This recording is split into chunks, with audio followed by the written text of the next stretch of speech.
ABC's Wide World of Sports.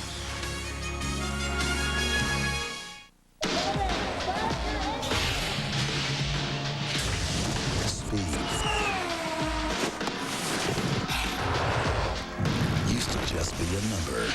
When I broke the sound barrier in 1947, speed became a science. Today, some people have turned speed into an art form, and those folks meet once a year at the Indianapolis 500. The greatest spectacle in racing, where drivers feel their engine in their bones, where they take punishing G-forces in the corner and come out stronger, where they react at speeds passing 230 miles an hour. Losing control of the car, doing a magnificent job of not hitting the wall and continuing in the race. Where drivers become one with their machine.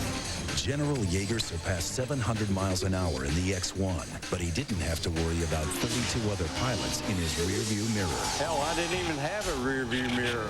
When you strap into one of these machines, you know that speed exposes any weakness, physical, mental, or mechanical. There are no maybes, no should-haves, no next times. There is only victory or defeat.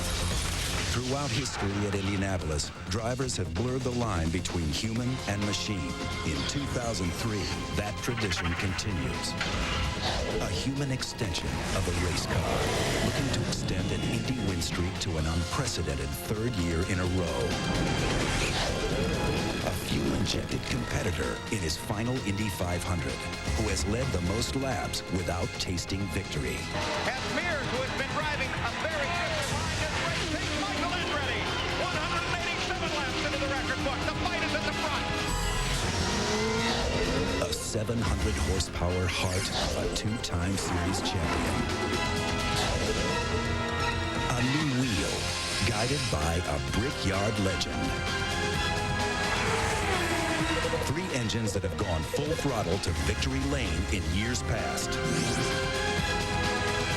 Goodyear makes a move. Little Al wins by just a few tenths of a second. And one racing to turn today into history. Speed. A number. A science. An art form. It all comes together here at the Indianapolis 500.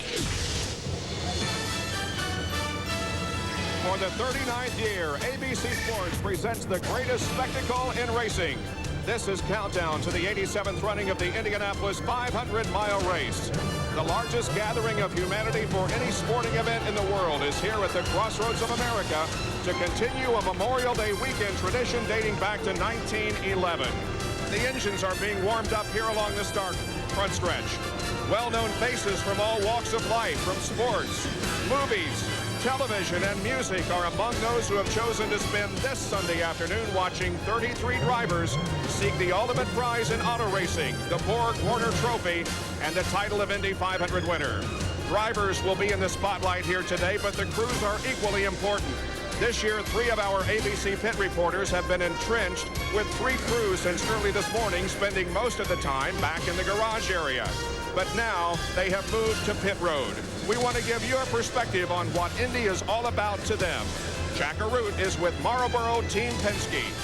And Bob, our day started at 5 a.m. in a downtown hotel where the crew checked out from their home away from home for the last month. Then they were treated to a little panache from the police as they gave us the police escort to the Indianapolis Motor Speedway.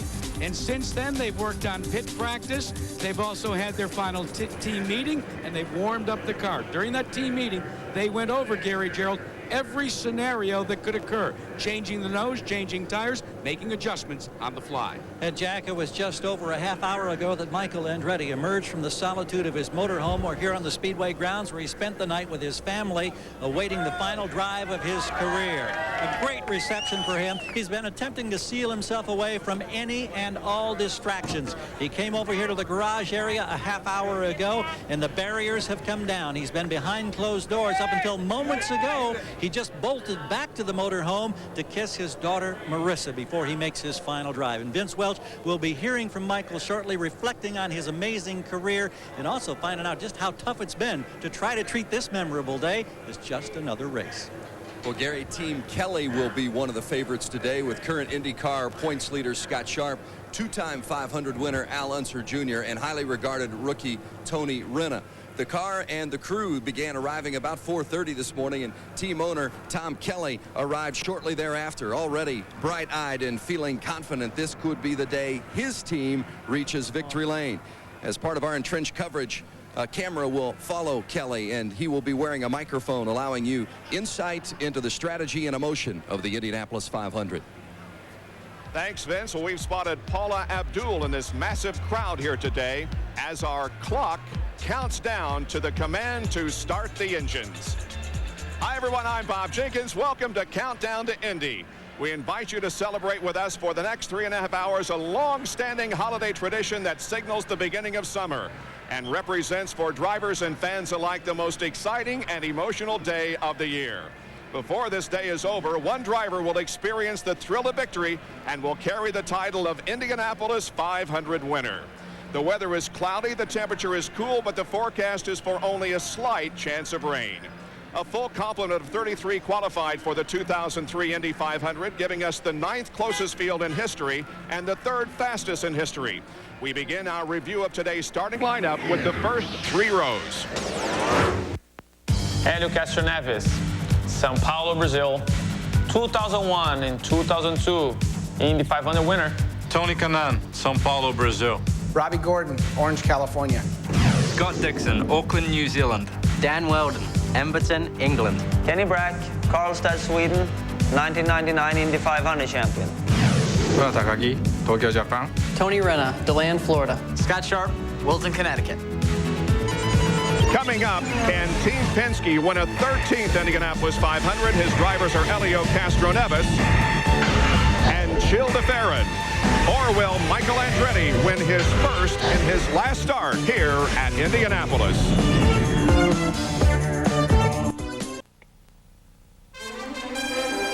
ABC Sports presentation of the countdown to the Indianapolis 500, brought to you by 7-Eleven. When it comes to fresh, 7-Eleven has it made. Oh, thank heaven for 7-Eleven. It's race day in Indianapolis, and during today's event, we'll be watching many stories, but Jack, none bigger than a possible three-peat. Well, Bob, let's take you back to 2001. First time Hélio Castro Neves ran in the Indianapolis 500, and he won. The 8th rookie to do so in 85 races. Round 2 last season, the Brazilian making a second career start. He wins again, making him 2-0 right here at the Brickyard. For Hélio Castro Neves, an unprecedented 3 in a row stands before him.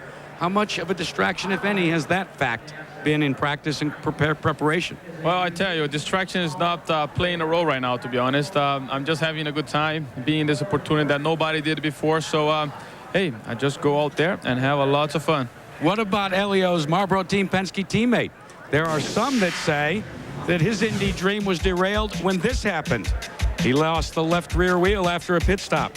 Were it not for that pit miscue, some people say that Gilles de Ferran would be the man that would have awarded Roger Penske his 12th victory. But Gilles, that was then, this is now. What has changed?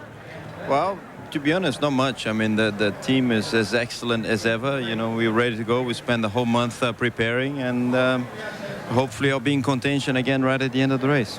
Bob, these are two that will be pursuing that speed as an art form.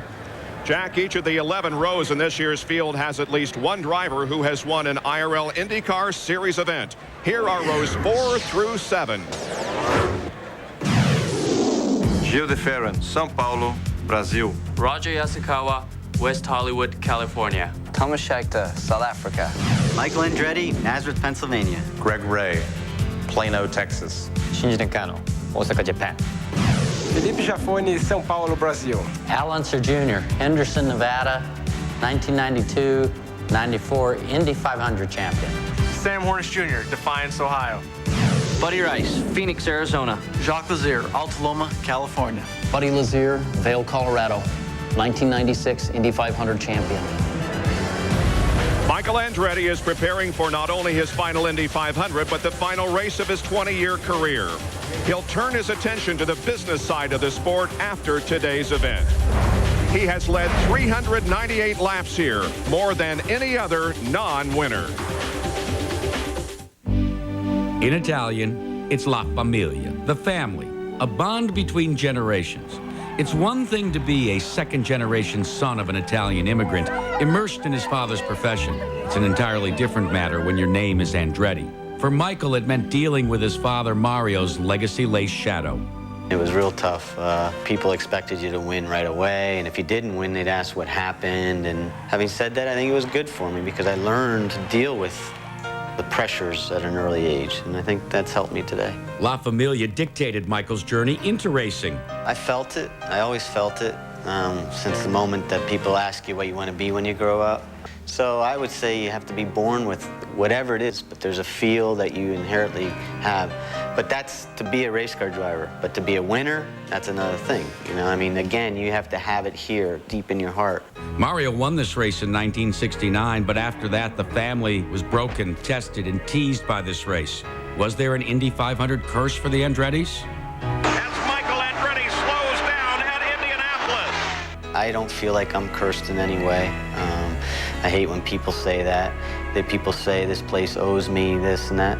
I'm not owed anything. You know, I've been the luckiest guy in the world. Mario Andretti raced into his 50s. Michael is just 40 and third on the all-time win list. He still has plenty of game. I'm very lucky that I'm retiring the way I always wanted to retire. I'm not being forced out. I'm not just fading away. I'm going out on top of my game, and that's the way I've always wanted to do it. For the head of La Famiglia, Mario Andretti, Michael's cockpit retirement elicits mixed feelings. From a father's standpoint, I'm delighted. As a fan of his, I'm going to miss him because Michael provided excitement. La Famiglia Andretti, a diverse combination. The passion he has for driving, nobody has ever had that's ever sat behind a wheel. Michael will not regret coming out of the cockpit. He will not be brooding on the sidelines like I was. I have other interests that I really enjoy. I enjoy it outside the car. I enjoy the business side. I enjoy those types of challenges where Dad hates it. Michael has 4 cars in today's 500, and he will remain in the sport as a team owner. But before he ends his driving career, he has one unfinished job. I have one more lap to lead, and that's the last lap of this year's Indy 500. 500 miles to go. Here's the man. Michael, you've said you're trying so hard to treat this like just any other event, but it's Indianapolis. It's the last time. How difficult has that been? Well, I'd be lying if I said it was easy. I'll tell you, this has been an incredible last few days here leading up to this thing, and everybody keeps reminding me it's my last race, but I'm still trying to tell myself, you know, that it's just another 500. Go out and do the best I can. Thanks for great memories. Thank you. Let's hear from the men who will call this race as we ring down the curtain on this great career. We go to Paul Page and Scott Goodyear. Well, the drivers are now making the walk. Over the long history of this race, 680 drivers have made this 177-foot walk from the garage area out to the pits itself.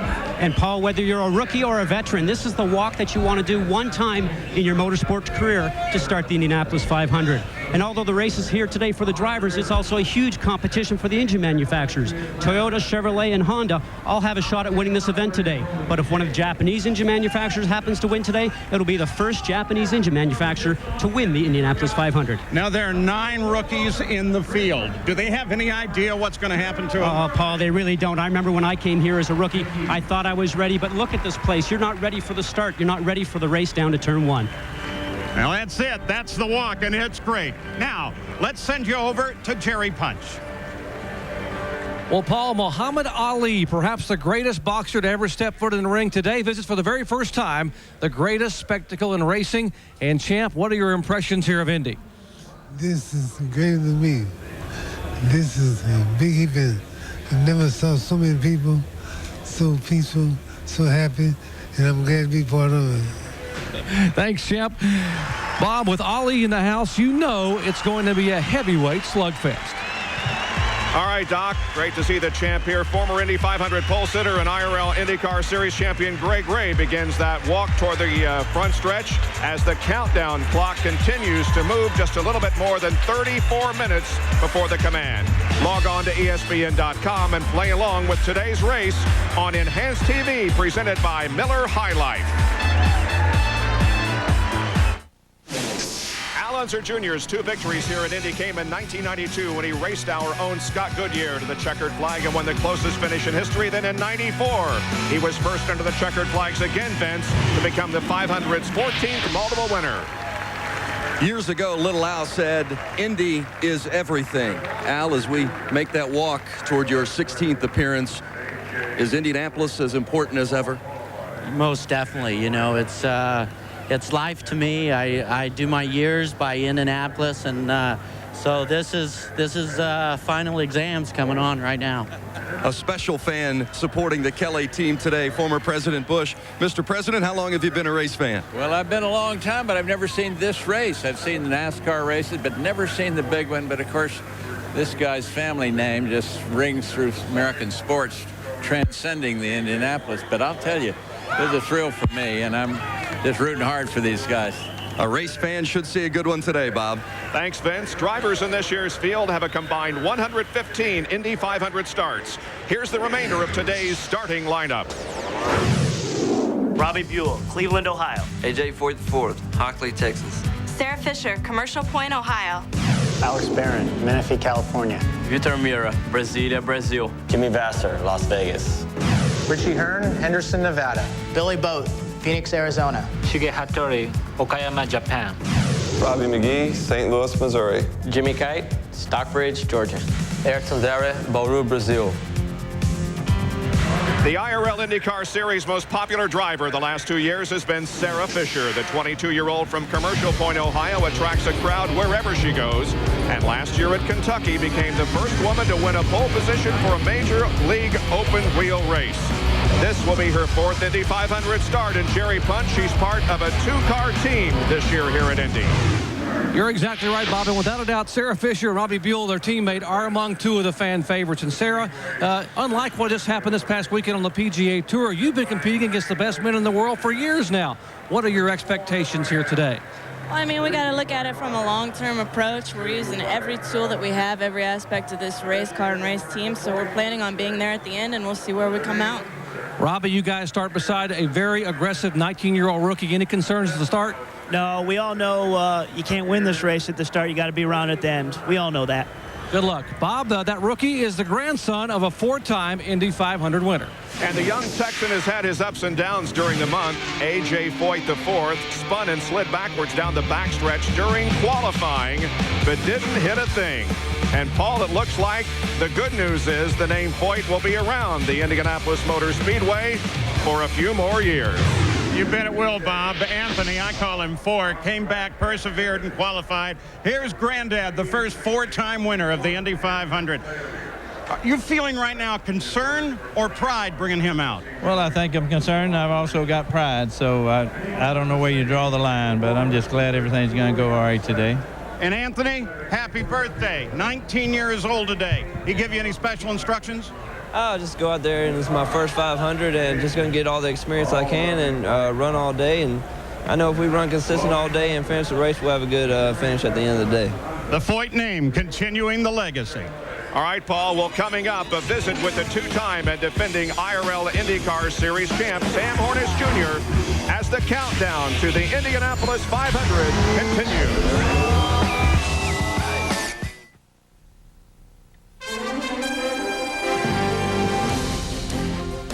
Since May 19th, if you don't click it, expect a ticket. Cops write tickets because seatbelts save lives. So click it or ticket.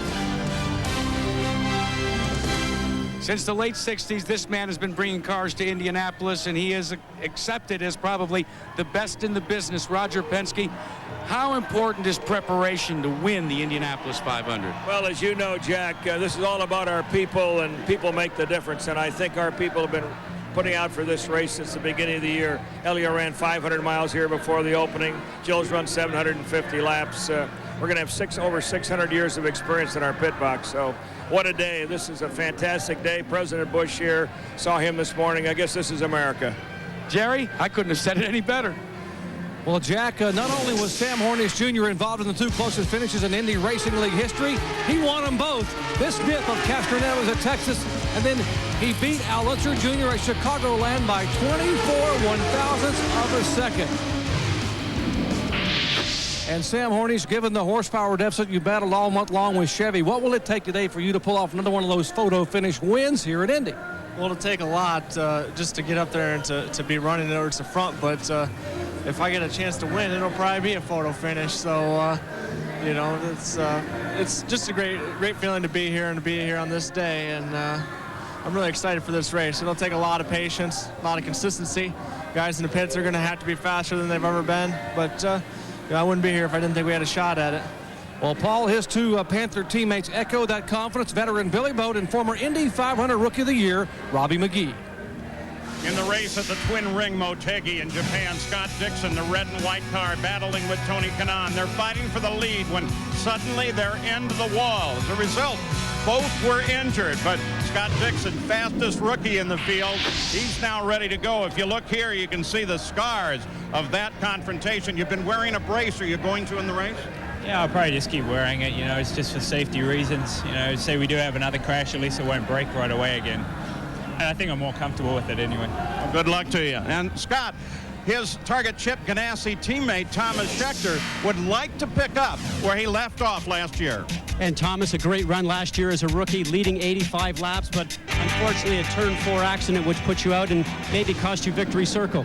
What have you learned from that, and what can you do this year? Well, I think I learned that the only important lap to lead is the last one, and otherwise it doesn't make, you know, it's all about drinking milk today, and I think I got the right team and the right crew to do it.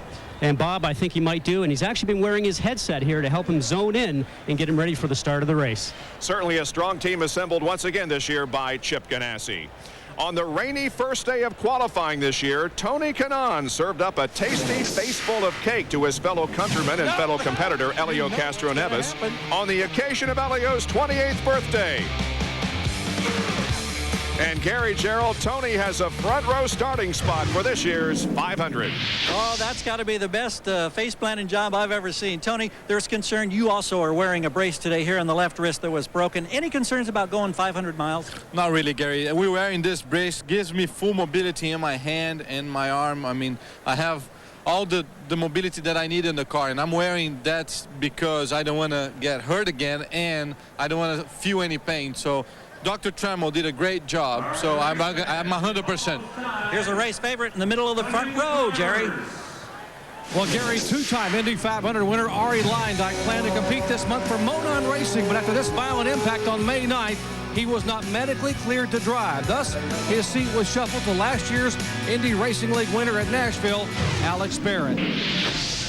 And Alex, despite the late start here in the month of May, it seems you and this whole team are very quietly comfortable with what's about to happen. Why so much confidence? Well, I think I started with a good car with the team. The guys been working on race setup over at Monon Racing, you know, all month, and I stepped in at a pretty good balance right away. And you know, the Meyer guys have just been great supporting me, and you know, I think we got a really good race car. Carb day, we did minimal laps. Car was perfectly well balanced, and it cooling off today. I think we'll be in good shape.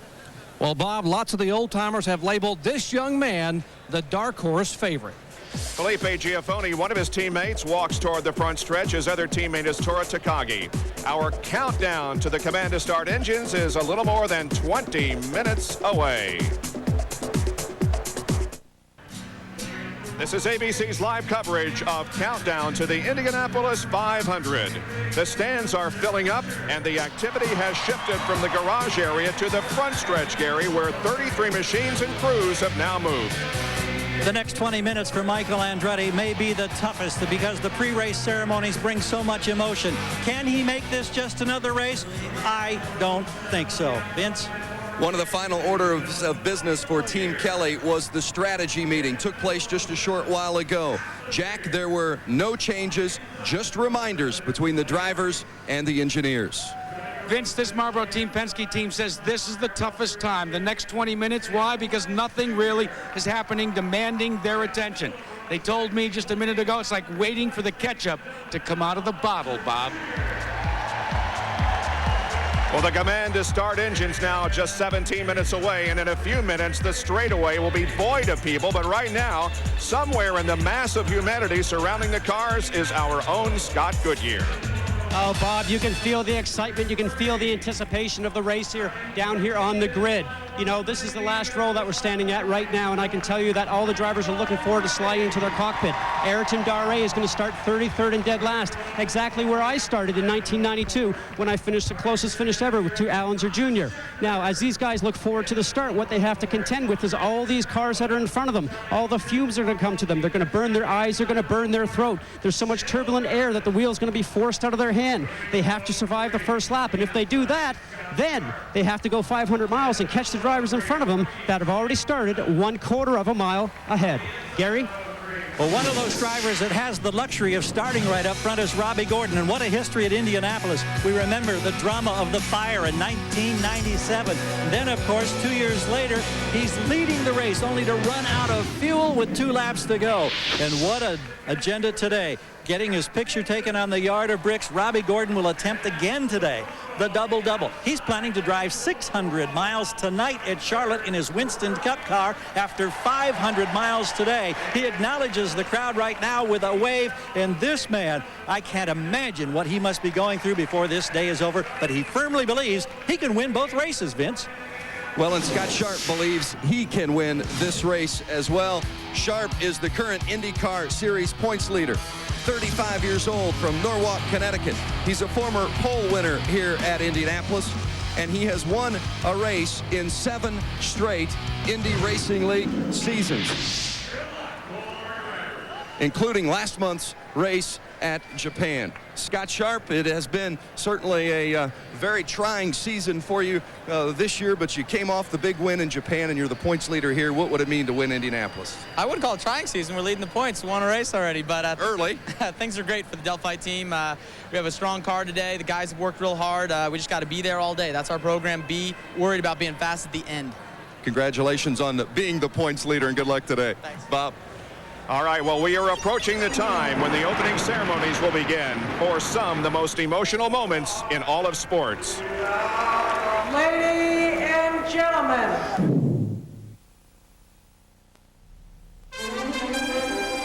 ABC Sports presentation of the countdown to the Indianapolis 500. Brought to you by 7-Eleven. We make it fresh. You get it fast. Oh, thank heaven for 7-Eleven. It's Memorial Day weekend in these United States, and our thoughts now turn to the pre-race ceremonies. We'll be joining the Speedway's public address system in a few moments for first the national anthem, a recognition of Memorial Day, taps the singing of Back Home Again in Indiana, and then the command to start engines. Here's Dave Calabro. After September 11th, and is now a national recording artist. Ladies and gentlemen, I ask you to please rise, remove your hats as we pay tribute to our nation. Here to sing the Star-Spangled Banner is New York Police Officer Daniel Rodriguez.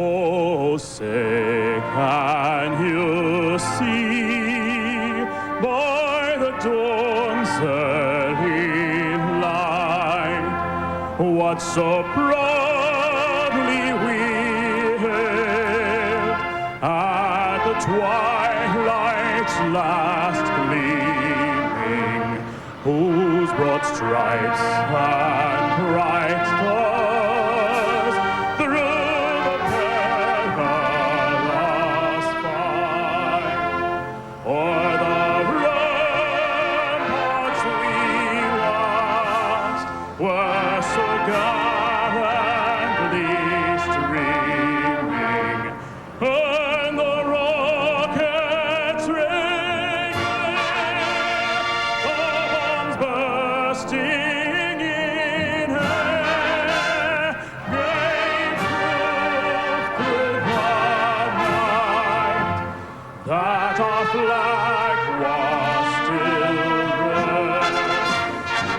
Oh, sailors, that star-spangled banner yet wave.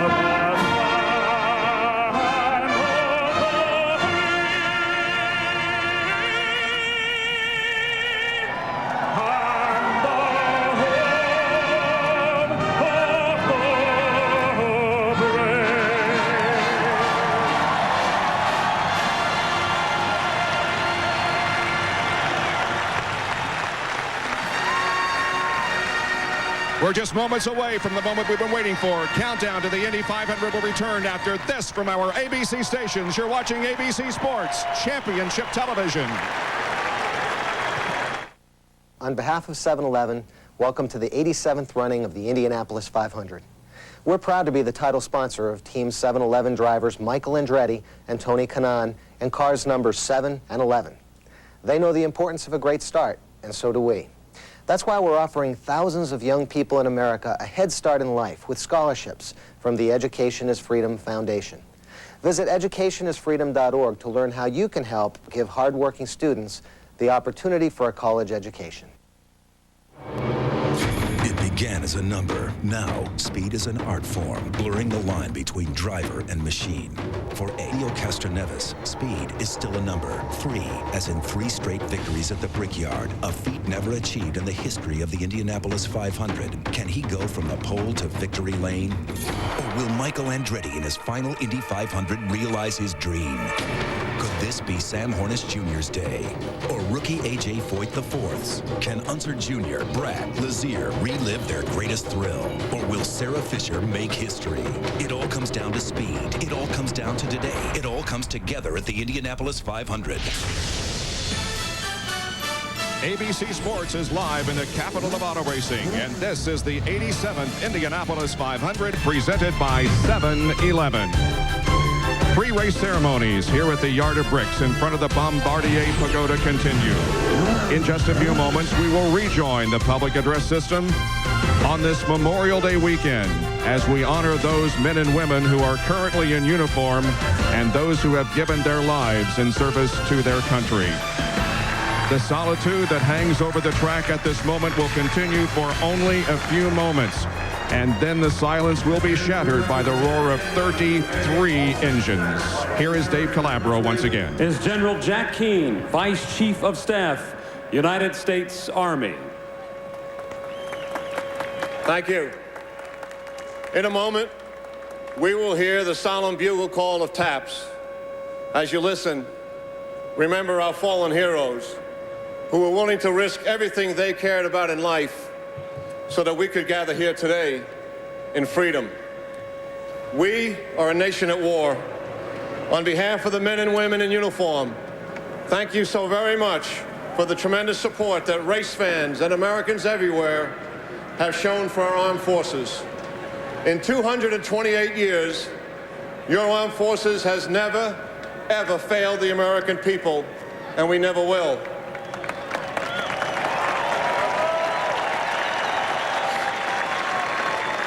We are so very proud to represent America. We are very determined to protect you and our way of life.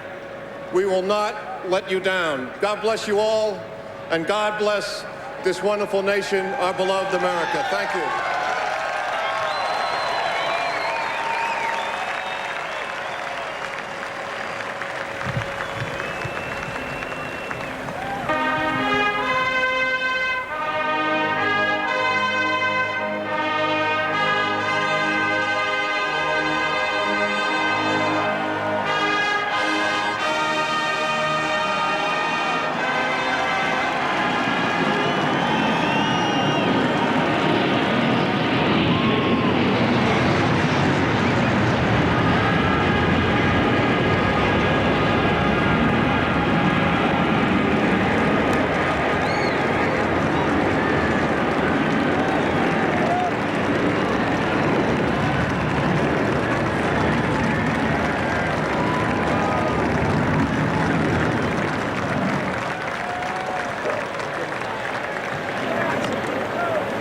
His voice has become an institution here at the 500. Here to perform back home again in Indiana, our good friend, Mr. Jim Neighbors.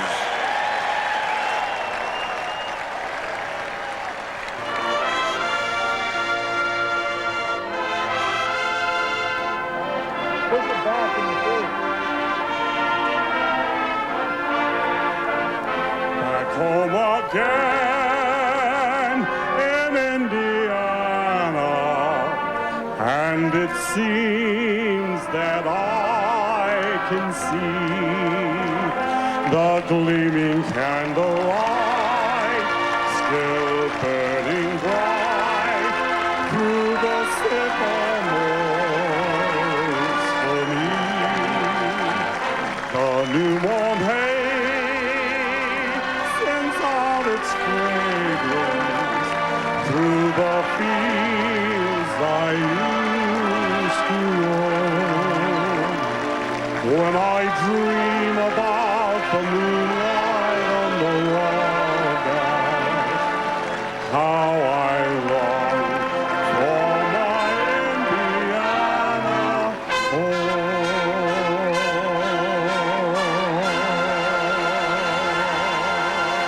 Mr. Jim Neighbors.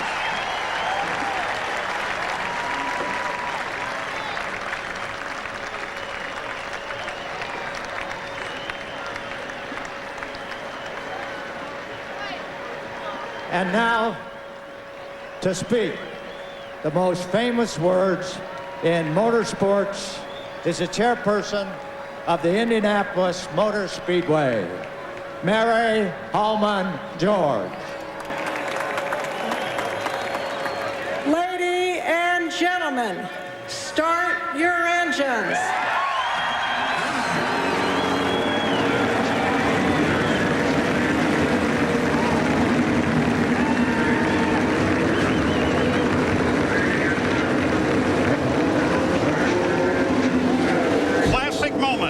The ceremonies and the preparation for the start at Indianapolis. Drivers are in, their straps pulled down until they're painful, ready for 200 laps, 500 miles. Right now, in the cockpit, the drivers consider the moment. It's pretty fantastic. We wait all year long for this. This is the Super Bowl of motorsports. The hair standing up on the back of your neck, and you just kind of settle into a rhythm. That's when the butterflies kind of start going away, when you start the engines and you roll. I'll be in pretty good shape, but I never know. I might get all misty out there.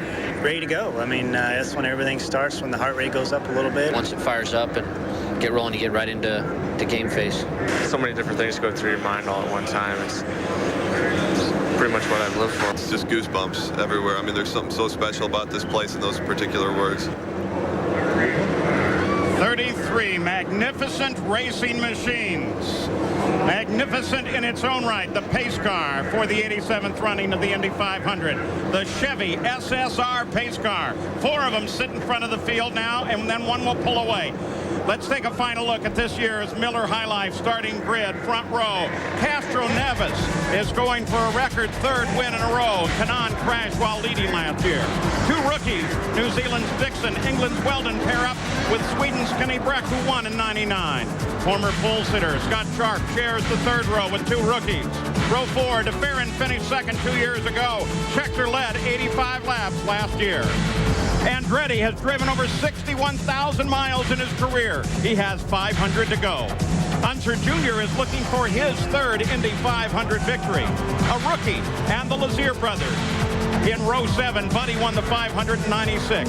The youngest driver ever to compete in the Indy 500. Voigt the 4th, and Sarah Fisher will start in her 4th. Barron ran 4th a year ago, and Mira has the fastest Chevy in the field. 2 road racers, and then Vogt, a short track midget star.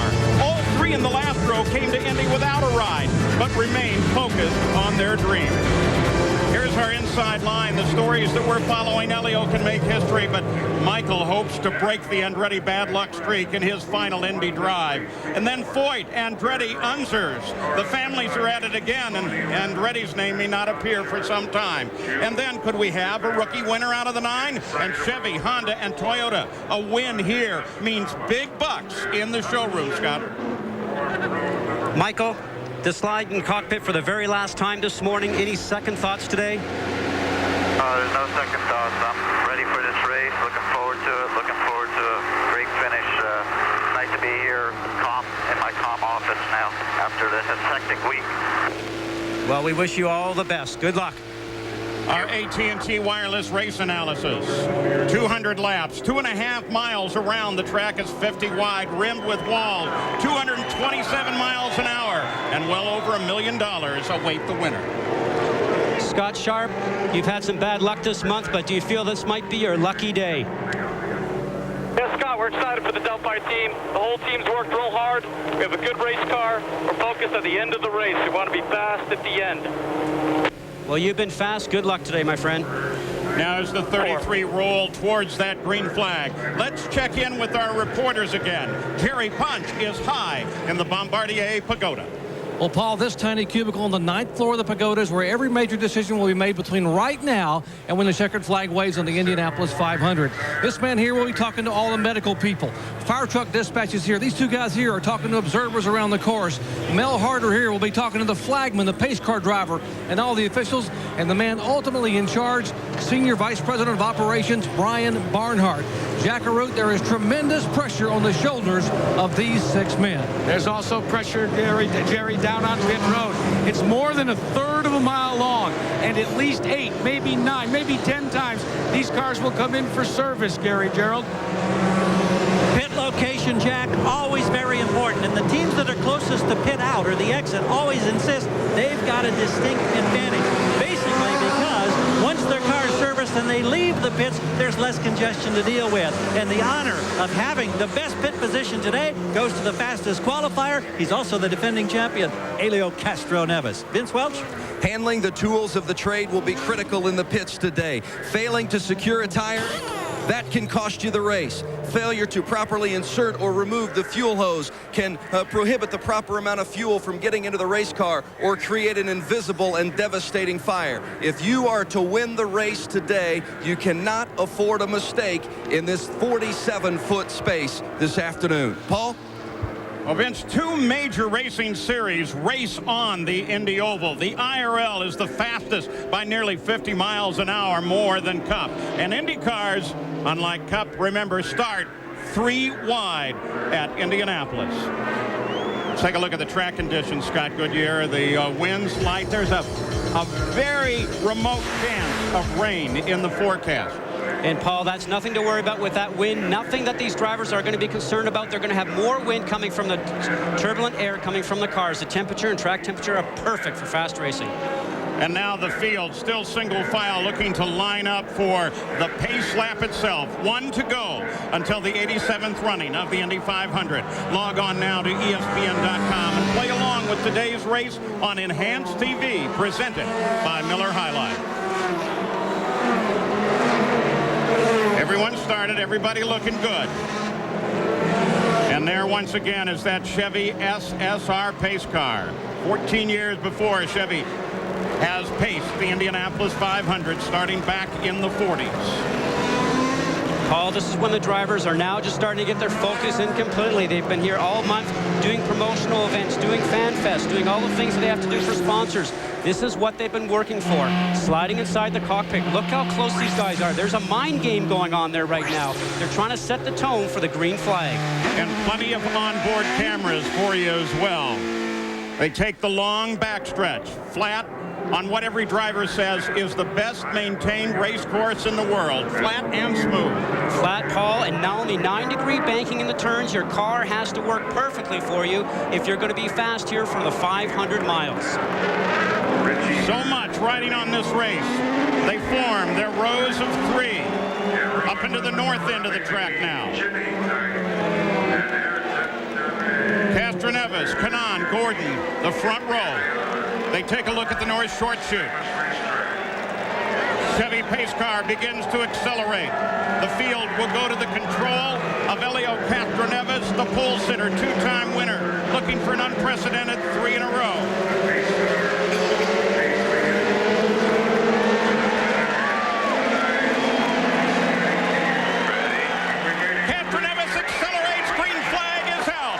The 87th running of the Indy 500. Castroneves and Kanaan, first and second in turn 1.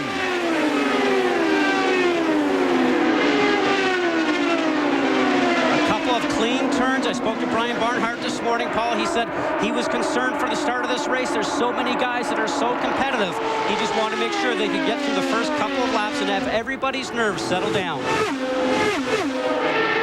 Up through the north end. Helio Castroneves from the pole with Tony Kanaan in pursuit.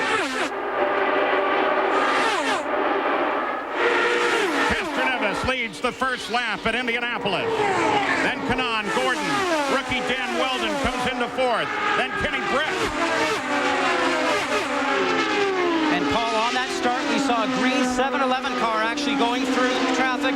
Michael Andretti went from his starting position of 13th all the way up to 8th within one lap. Two of the Andretti green drivers, Robbie Gordon and Dan Weldon, battle now for third place, upper left-hand corner. We'll keep track of the top three for you. And down below, we'll keep track of the rest of the field. Running order will be in throughout the race. At the front now, Kanaan starting to work the leader, Elio Castroneves. Paul, it didn't take them long to get up to speed. The first time by was 208 miles an hour. Those last lap was 222, 223 for the guys out front.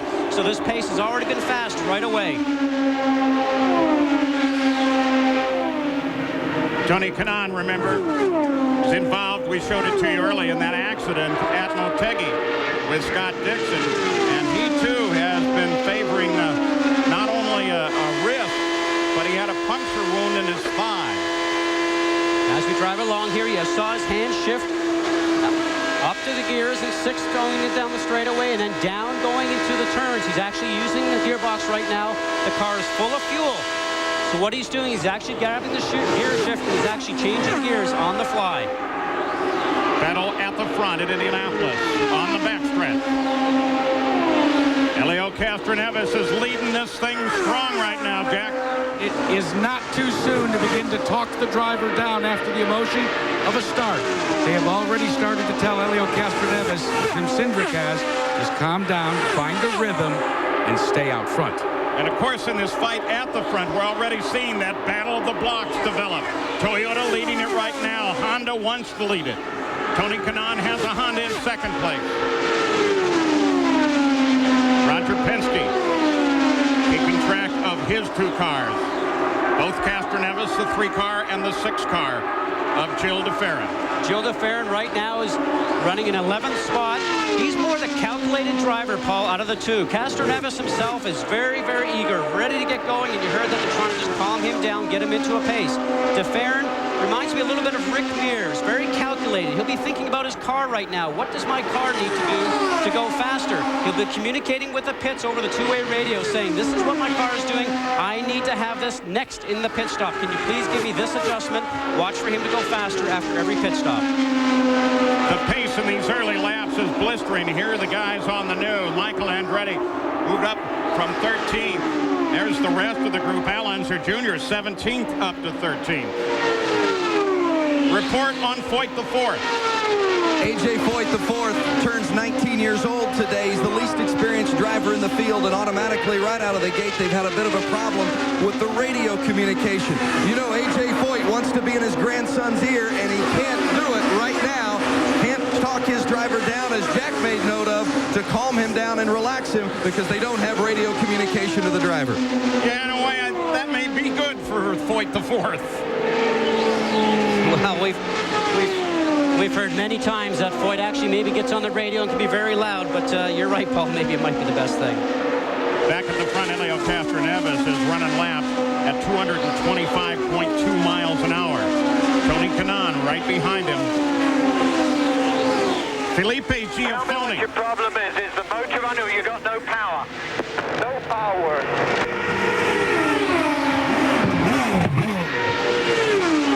Well, he says no power, but the engine is running. You can hear it running, but he's actually got no power. That means there could be something going on with the fuel system or the electrics. They're going to have to get through that and maybe look down the computer and see what's happening with it.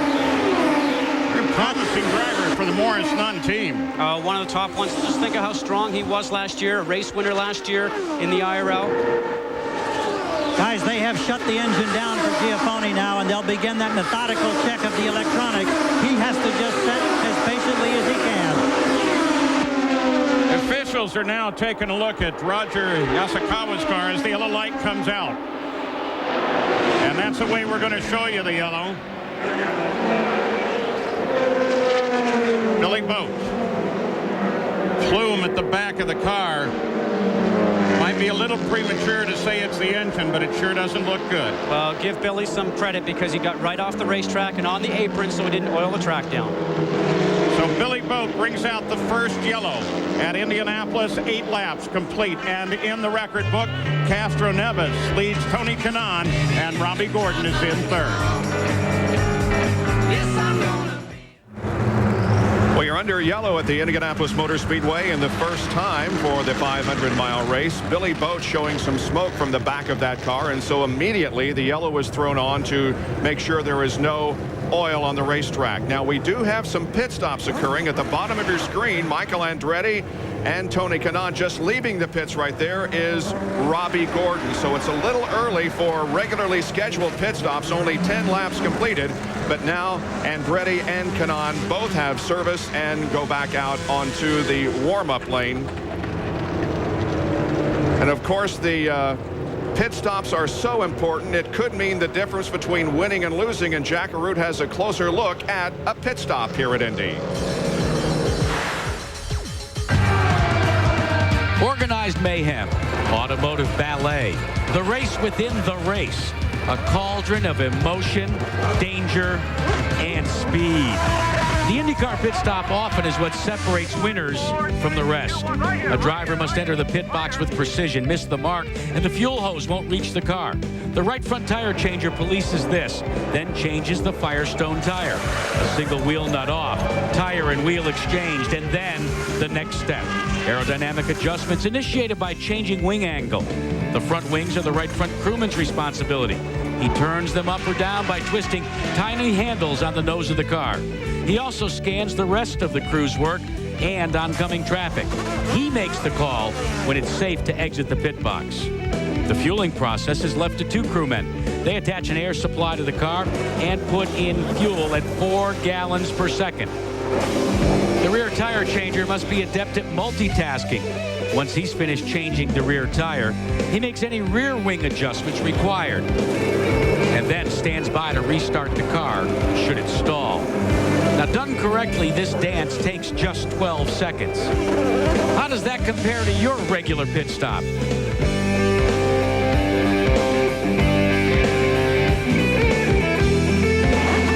Congratulations, you just lost the Indy 500. And the reason why Andretti Green, the entire team pitted, they are trying to make as many pit stops as possible under caution. When you've got 10 or 11, Scott, you want to get them under yellow if you can. Jack, you're absolutely right. Let's get in touch with Sarah Fisher.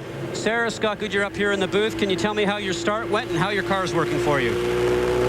Well, the start wasn't as great as I wanted. Third gear is a little off for us today, but the car is excellent. I'm just buying some time. The start was pretty crazy from the back here, so we'll have patience and get to the end. Well, patience is a key. Good luck. And boy, don't we know that patience is the key for all these drivers to get through 500 miles today, Paul?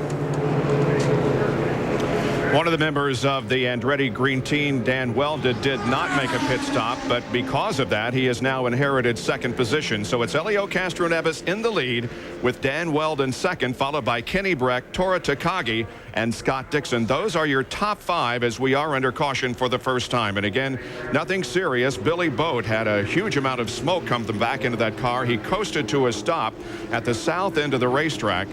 But immediately the caution was thrown on because any amount of moisture on the racetrack can be a serious problem, of course, for these drivers at 230 miles an hour. Back in a moment.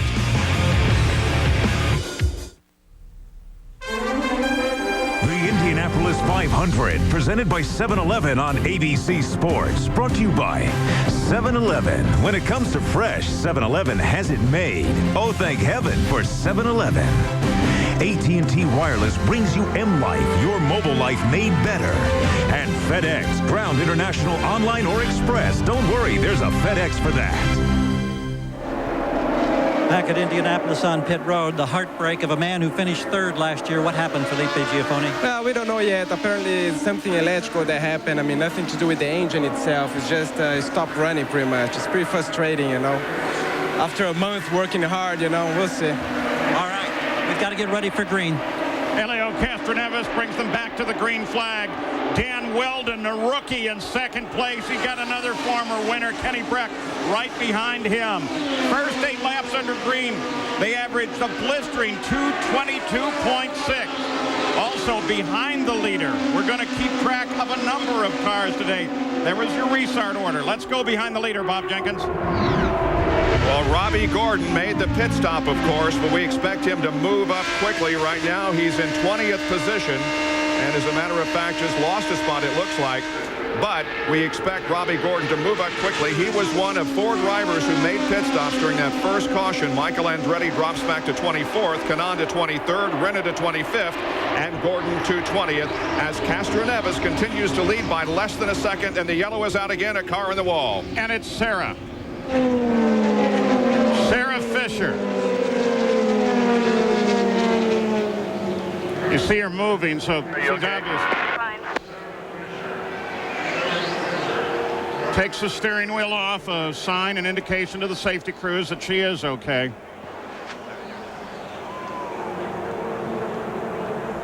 A short day for her, Paul, and this is what drivers, as you heard Felipe Giafoni say, you know something, difficult to be here all month and then have a crash. Take a look at a little bit of Sarah Fisher's history here. In 2000, of course, she became friendly with the wall through an accident. It really wasn't her problem. And then in 01, backed it in hard. Fortunately, was not injured in either crash and does not appear injured today. But, Scott, it has to bring us to the question, as we watch Sarah now out of the car, has to lead us to the question, restart. The temperature is not as warm as it could be. Could that be a problem for cold tires? Well, look, it might be, Paul. It looked like it got to the center of the turn and the back end started to come around from her. And you know something, with these cold temperatures that we have right now, it does take a couple of laps to get the tire temperatures back up to perfection. Vince? Down to Vince Welch.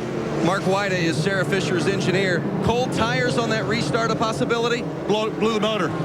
She just as she turned in, oil pressure went to 0, locked up the rear and put her in the fence. Jerry Punch? Well, one of the early yellows, Billy Vogt, we saw the smoke from the back of the car. Did you have any warning at all, Billy? No warning at all. The Panther Pedigo Chevrolet was running great. You know, we were just biding our time right at the start of the race, just trying to be patient. And, you know, we had some kind of an engine problem there and down the front straightaway. It's an unfortunate, I think it's the earliest I've ever exited this race. It's not fun to be a spectator. Early exit for the 98 pole sitter, Bob. So the caution is on once again here in Indianapolis, this time because of contact with the wall by Sarah Fisher. And now, with 16 laps completed, it does come to the time where we may see more pit stops than we did on the first caution, which came at lap 10. Saturday night, the Stanley Cup Finals return to ABC. Great goaltenders lead the way as New Jersey takes on Anaheim. Devils, Mighty Ducks, Game 3, Stanley Cup Finals presented by Nextel. Saturday night at 8 Eastern, right here on ABC Sports Championship Television. And so's Weldon. Weldon's coming. And I got Weldon and Castroneves. We do indeed expect Helio Castroneves to make a pit stop here. He is in the warm-up lane, and so that's a pretty good indication that the leader is going to relinquish that position to make a pit stop. We'll see how many behind him do likewise. That's Dan Weldon tucked in right behind, and Kenny Breck third, and it looks like that all of those guys are indeed headed for pit road for service here on the 17th lap of the race. And Bob, that's why I was saying that they were both coming in, because remember, neither of them pitted the last time out. So Dan Weldon is going to come in. Castroneves has the pit at the farthest end. So now it's 60 miles an hour, a drive we would have on the highway, but it seems like you're crawling along to get your service. Expect no changes on Helio Castroneves. He likes the balance on his car. Dan Weldon, the reason they didn't pit the last time was they were concerned about the restarts. We saw that maybe they were a bit prophetic. Off and away in 7.5 seconds, a very fast stop for the leader.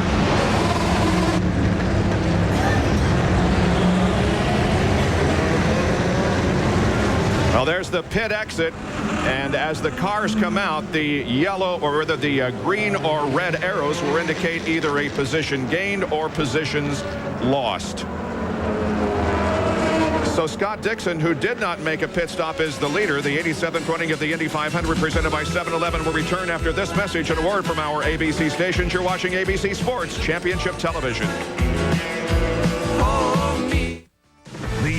Indianapolis 500, presented by 7-Eleven, continues on ABC Sports.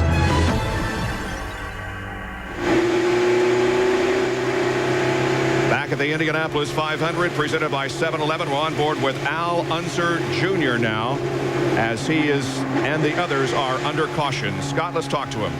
Al Jr., a lot of experience here, and right now you're actually got some great position on the track. What's the strategy for you? Well, we're just working our way up through. My guys just had an awesome pit stop that put us right behind Elio, and so the conditions are real good out here. The Corteco Special's running really good, so you know, it's still way early in the race, so we'll just keep going. Well, good luck, and we hope that you have an opportunity to get your third. Good luck. Thank you.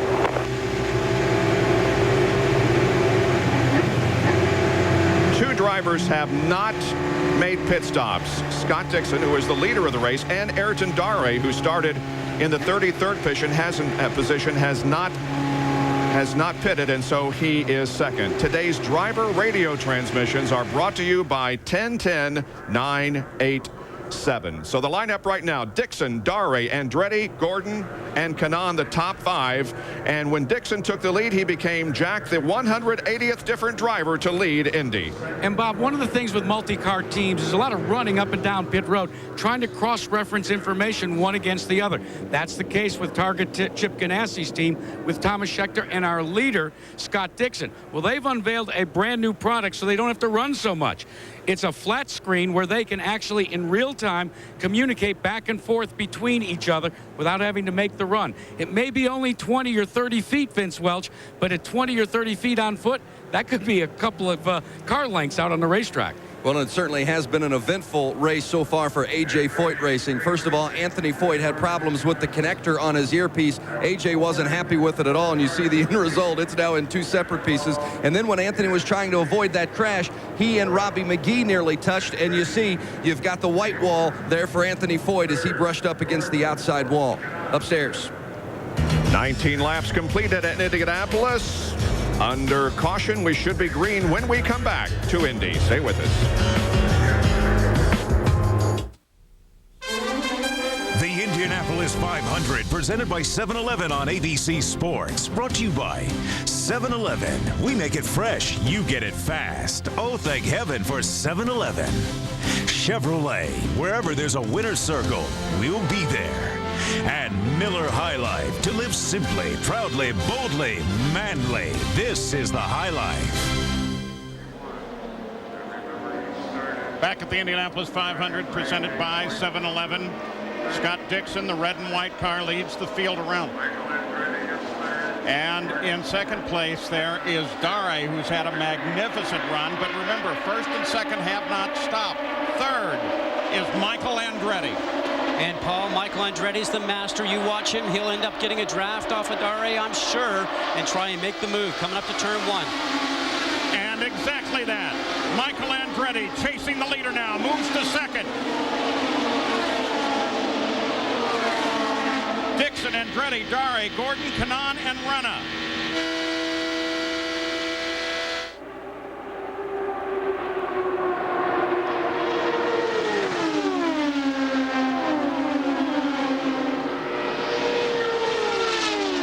Michael Andretti's car, it's number 7, of course, but it's clearly nearly identical to Tony Kanaan's number 11 car.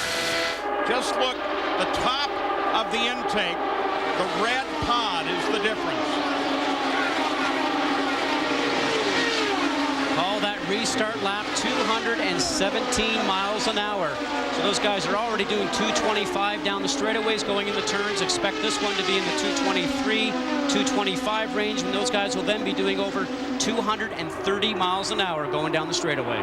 Here is Tony Kanaan lined up behind Robbie Gordon. The question that's bothering me now is we've had 2 yellows, both for engines, 1 engine then contact with a wall, Sarah Fisher. Both of those were Chevrolet. And Paul, they thought that they had everything under control, but They've done some 500-mile tests here. Matter of fact, Billy Boat did a 600-mile test in between the first and second qualifying weekend, but we don't know everything about it at this point in time, but we'll keep our eye on it. The other thing that we have to watch out for is Hattori's gone back behind the pit wall to fix a fuel pressure problem, and Giafoni is out with possible fuel pressure problem, and both of those are Toyota power plants. The fastest or highest performing Chevrolet at the moment is Jimmy Kite, who's back in 13th. Paul Page, we're back at the Indianapolis 500, presented by 7-Eleven. 87th running at the Indianapolis Motor Speedway. Rookie Scott Dixon, starting from the second row, is leading. You see the top three. Here comes Tony Kanaan working on his teammate Gordon. A nice move, the same move that Michael did in Daré. Get the draft, go around the outside. You can tell that both of those guys are confident with their car. That's a hard line to get around. But both of those passes, as Gordon's going to have to defend himself here now, as Vassar comes into the fight. And Vassar brings young Tony Renna with him, but Renna gets trapped behind Gordon now. He's going to try the inside. He's looking, he's staying there. Gordon knows he's there. His spotter will be telling him, hey, you got one underneath you, got one underneath you. Finally, he wins the turn. Everybody trying to make the move now. Vassar to the inside.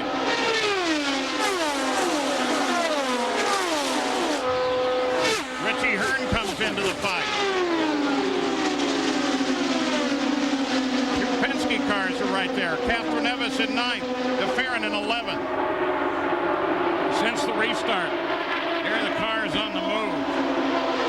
DeFerrin, no surprise. Barron's given his car a great run.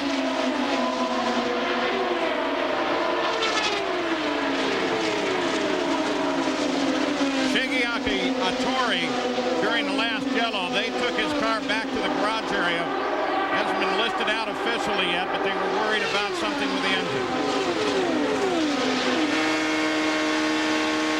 On board Al Unser Jr., the Firestone telemetry from Little Al's car. Unser is back at 10th. Paul, you see that little green arrow that they say with tire temp right there, actually, and that's what we're looking for when you see that.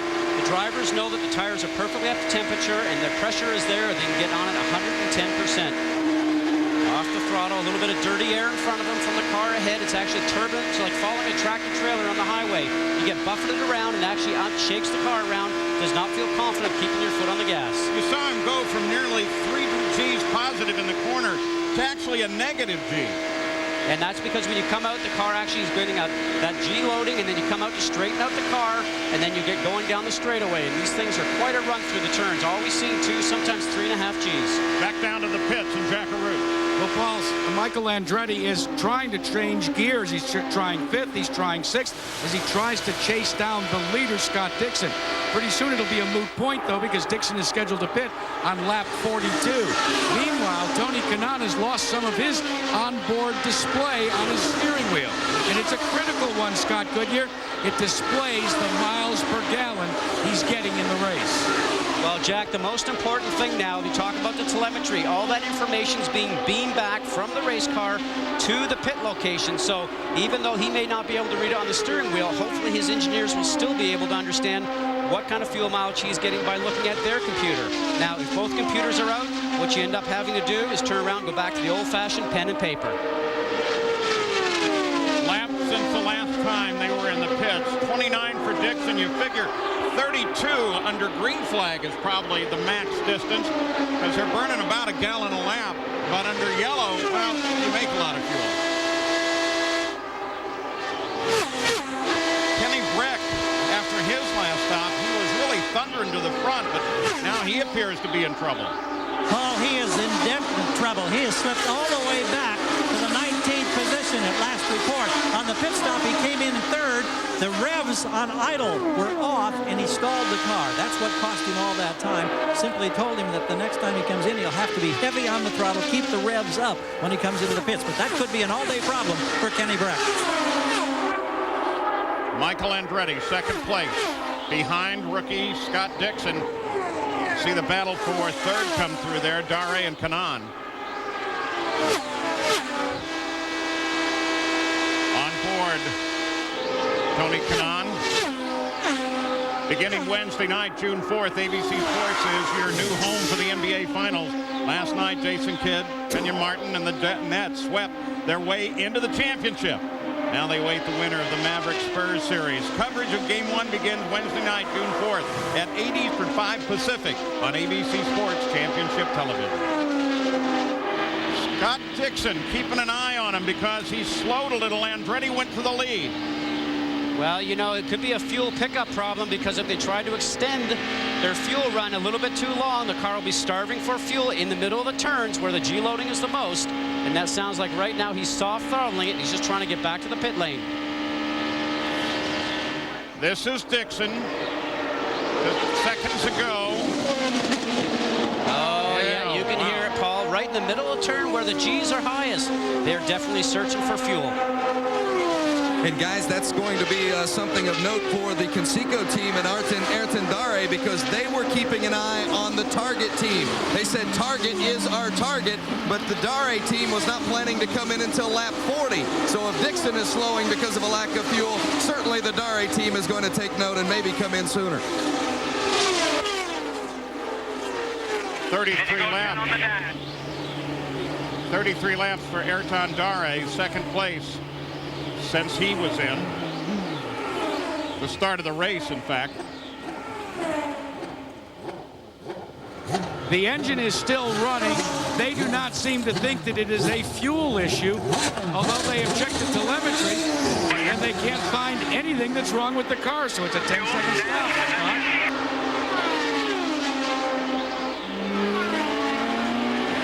Accelerating fine here. Well, Paul, you know, it's very interesting now. This is another Toyota engine, and we've had two Toyota engines with some suspected, not underlying suspected fuel pressure problems so far. So maybe this is something we might see reoccurring throughout the event. Seventh time Michael's led, and the first time that a Honda-powered car has led since Scott Goodyear did in 1995. So Michael Andretti driving his last race. Rookie of the year, co-rookie with Roberto Guerrero when he arrived. Storied history, but never an Indy 500 win.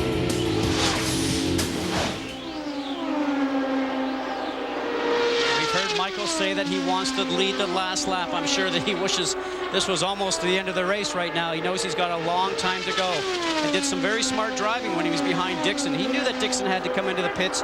He did not have to push the issue, put himself at risk.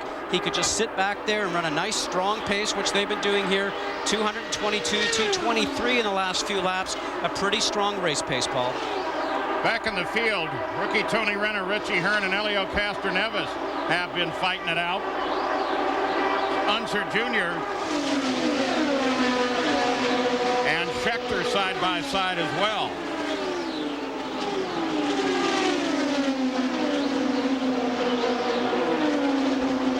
What's impressive with this run right now, that is Dare is still hanging in second.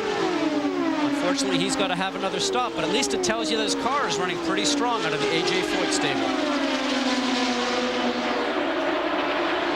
It's Honda, Toyota, Honda, the front three in that block battle. Rookies were looking good when Dixon was at front. Now Renna back in seventh, the highest placed rookie. And Paul, you talk about the engine manufacturers, the battle of the block, as you call it. Chevrolet, Toyota, and Honda all have a shot at winning today, but obviously Chevrolet has won this event. But if Toyota or Honda ends up winning, it will be the first time a Japanese engine manufacturer has won the Indianapolis 500. Scott, let's update you on Scott Dixon and why he came in, and also why he faltered there, as we saw.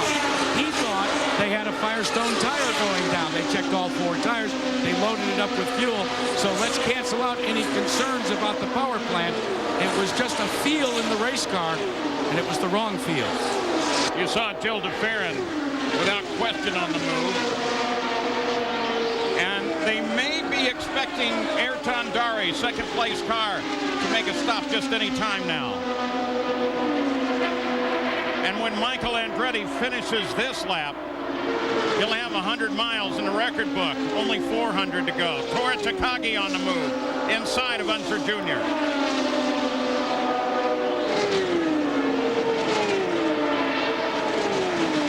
And lurking right behind him, Sam Hornish Jr. They've talked about the Chevrolet power plant. Maybe doesn't have as much power as he wants. Looking inside.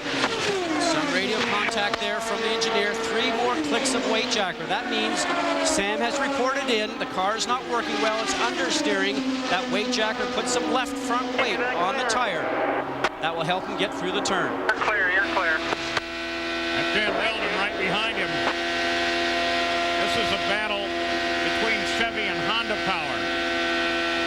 Hornish has the Chevy. Second place, Ayrton Dari has rolled for the pits. That looks like a slow run in, Paul. I got to tell you, usually you hustle yourself in there, wheels locked up, and stop on your mark so they can get those 4 tires and the fuel in. Pit speed limit is 60 miles an hour, and after 225, that does look slow. And watch right here. There were some problems going in with the fuel section there. The guy was fighting with it, and I will assure you that stop's going to be a lot longer. Look how long that's going, 17, 18. They didn't get that in at the very beginning. Could not get it snuck in there. That cost them almost double the time. One of the things about the Indianapolis 500 is a normal race throughout the season be 24, 25 cars. Indy is 33 starting. And so you have to put together for Indy crews that don't necessarily work with one another throughout the year. Dari's crew would be one of those examples. Well, it's a car that's actually right, because if you look at the crew members' uniforms, they were imported over from A.J. Foyt's NASCAR Winston Cup efforts for his son, Larry, 1 year ago. They had to ship them up from Charlotte. And as we watch this battle that continues, Unser Jr., Hornish, and Weldon, look at the nose on Weldon's car. Looks like he's been closely speaking to someone during this run.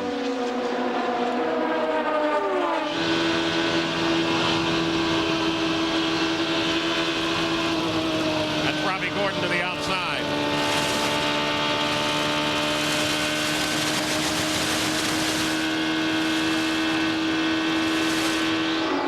Keeping track of things going on behind the leader. Back to Bob Jenkins. We wanted to mention Thomas Schechter, who has indeed moved up 6 positions since his initial green flag, started in 12th spot and is currently running in 6th. He has also turned the fastest speed of the race with a lap at 227.540 miles an hour. We all remember how well he did last year. He's having a good race so far this year too, Paul. Having a terrific race right until the exit of turn 4. Led the most laps here of anybody since 2000. Led 85 laps, Paul, and he certainly had the opportunity to win it until the crash at lap 173 in turn 4. But interesting, saw him this morning, headset on, listening to music. He almost didn't even know that there was almost 350,000 people here. He was just right in the zone. It was fun, though, to watch a number of the rookies, Dixon and Renna and Weldon, come to mind. As we were making the walk, they had just headed out to the pit area a few moments before, and they were doing what you said you were told not to do. They looked up. Paul, I remember that. All the veterans tell you when you come here for the very first time, you walk out that gasoline alley, keep your head down, focus on what your job's going to be. Don't look up. You've been here all month. Even though there's 50,000 people here during practice and qualifying days, this place is so big. It's just big, it's bare, it's dark. You come here on race day, there's warmth, there's color, there's movement in the stands, and you just don't want to look up. I made that mistake the first year, looked up and went, oh my word. Andretti Green teammates, Kanan and Michael. Michael at the front. Robbie Gordon, third member of this 4-car team, restarted in 4th on lap 22nd, but he's fallen back. He's now 10th.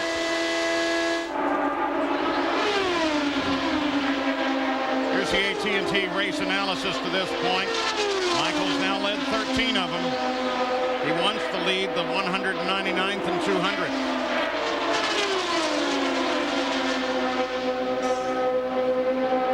Average speed's not really indicative of what's going on right now. The green flag average, as you see, is 220. And as we're watching these guys go by, we routinely see 222 and 224 miles an hour. Gary?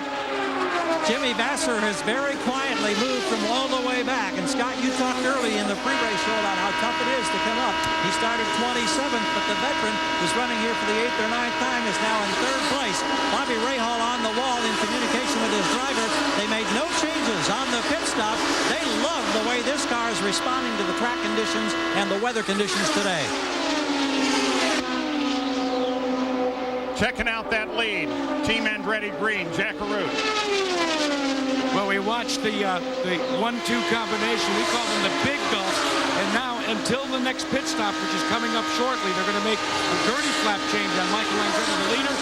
They have decided that they are going to try and hook up and just draft their way away from that 3rd place machine of Jimmy Vasser. Guys? And beginning to come up on lap traffic for the first time in the run. Back on board, Scheckter. 37 laps since Michael Andretti last was in the pits. He should be in shortly. The Indianapolis 500, Andretti's in front.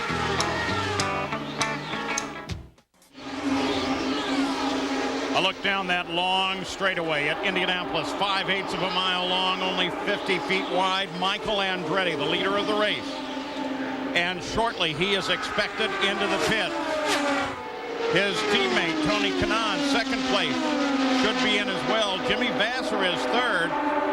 It is logical that Vasser would come in, and that would give the lead back to Helio Castroneves. And Paul, just before we broke away, you heard Jack talk about a gurney flap change possibly on Michael Andretti's car. What that is a little piece of aero that's on the back of the wing that actually helps the aerodynamics of the car. They can put a larger one on to get more grip and a smaller one on to get less grip. Here he comes. As expected, Michael Andretti on the pit road. Green flag stop. You might lose a lap here, 60 miles an hour in the pit lane. You cannot go over or you'll be having a penalty. Have to come in for what they call a stop and go. Looks for his pit box. Kanaan stays out, assumes the lead. Vasser is now 2nd. There will be no gurney flap exchange. In fact, it was the car owner, Michael Andretti, who waved off that decision as he pulled down pit road. Just 35 gallons of methanol for brand new tires. You could hear the revs as he tried to keep it up, off and away quickly. So Michael away clean. Tony Kanaan picks up the lead, but he comes into the pit. That's a tear-off coming off the shield you just saw there, Paul. And Jimmy Vasser's on pit road as well, as expected. But Thomas Scheckter understood what was at stake. He got around Castroneves as Michael Andretti headed for pit road and now has the lead. Watching the service for Jimmy Vasser. We'll see if they make any aero changes. None whatsoever. Balance perfect. Number 19. Is rolling with a great stop for the Rahal Letterman. No changes on Tony Kanaan as well. Just seems to be an extremely long time.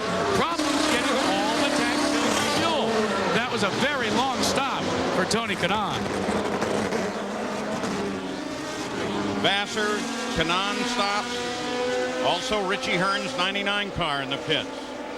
The 54 car of Shinji Nakano makes a stop. Vitor Mira's 22 car in and out of the pits. But Thomas Scheckter now has the lead. Castroneves is 2nd, and rookie Tony Renna is 3rd.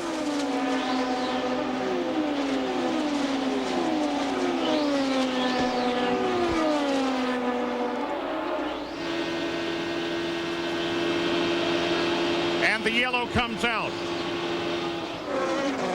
Robbie Buell. I'm looking for damage, and I don't see any, Scott. No, I don't see any either, Paul. And that's on the exit from the pits. Yeah, possibility that we might actually have a bit of a spin out coming out of the pits, but hopefully we'll have a replay and pick this up. See the Chevy pace car there. Johnny Rutherford has the wheel of it. This was a great break for Thomas Scheckter, who has just taken over the lead of the race because he was scheduled to come in 3 laps. So this is a big break for Scheckter, who was just about to have to make a green light stop. There's Scheckter, now the leader of the race with Helio Castroneves in 2nd, Renna 3rd. back at the Indianapolis 500 presented by 7-Eleven. Now, when Michael Andretti and Tony Kanaan pitted, there was a battle for the lead, and this is how Thomas Scheckter got it from Helio Castroneves. Castroneves, of course, the pole sitter in the race, but coming off turn number 4, Scheckter got a tremendous run off that corner, drafted for a while, cut to the inside, and passed Castroneves as they headed for turn number 1. And so Scheckter, at the moment, is the leader with Castroneves in second position, followed by DeFerrin. And these are our Firestone lap leaders so far, with Michael Andretti having led the most at 18, with Castroneves just behind and Dixon just 1 short of the Castroneves total. Now, the pits have been closed up to now. They will be open here, and we definitely expect pit stops by Scheckter and Castroneves and several others. The field now in turn number 3 as the huge crowd assembled here at Indianapolis once again this year looks on under caution for the 3rd time this afternoon. Our first caution was brought out by Billy Boat, who had an engine problem. Then we had Sarah Fisher into the wall. She's okay. And Robbie Buell was the reason for our most recent caution. He spun coming out of the pits. All right, now the field is in turn number 4, and the pits are open, and so those running up front will be moving to the left and entering pit road off the corner. Here they come. Several will come down pit road while others remain behind the pace car. Scheckter, Castroneves, DeFerrin have all decided to come in. Keep coming, keep coming, keep coming. All the way down. Just keep coming down. Marlboro Team Penske pitted at the very end of the line down there toward the bottom of your screen. Pit out.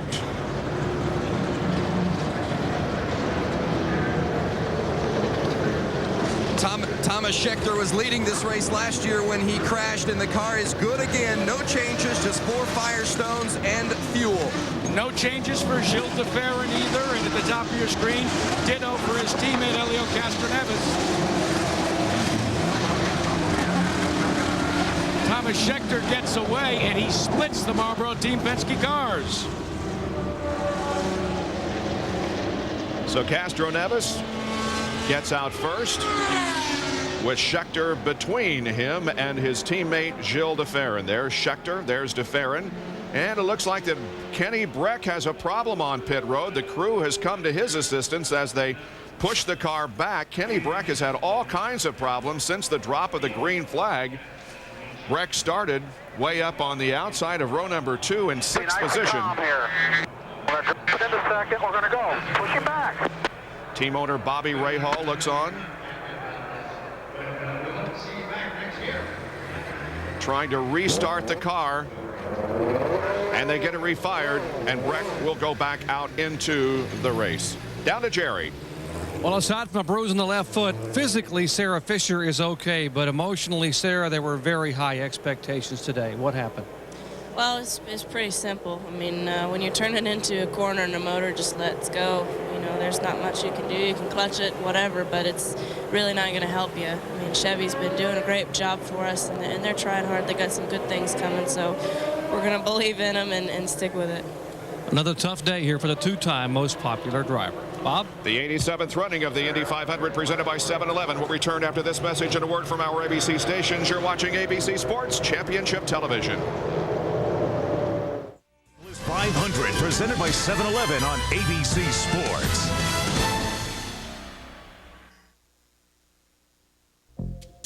Ladies and gentlemen, start your engines. The flag is out. The 87th running of the Indy 500.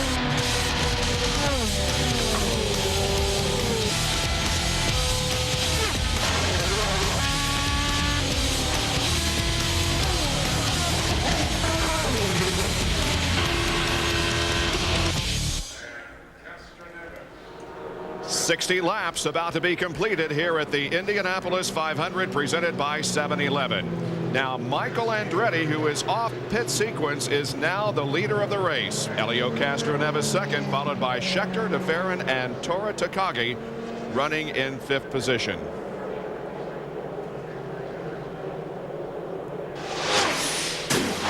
Michael Andretti from Nazareth, Pennsylvania is in his last Indianapolis 500, and he has signed a lot of autographs here this weekend. On Community Day, he was one of the drivers who spent a lot of time with the race fans, and he's not too bad a golfer either, and I'm sure he'll be getting in some golfing as he turns his attention from the driving to the business aspect of the sport after today's Indianapolis 500. Well, starting tonight, Emmy Award-winning series The Practice moves back to Sundays at 10, 9 Central, so don't miss The Practice tonight at 10, 9 Central here on ABC.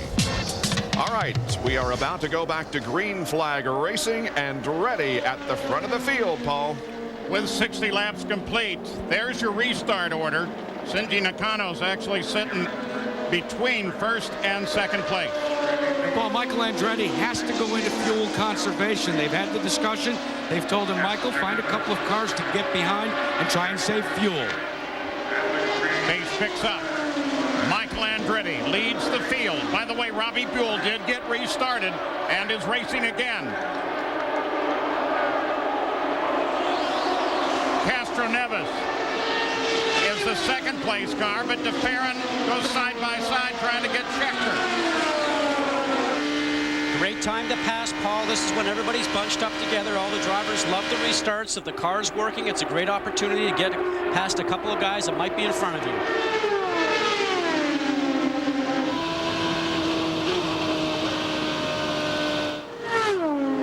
And a yellow comes out again, and this is a pretty good hit with the wall. A couple of cars. That's Jacques Lazier.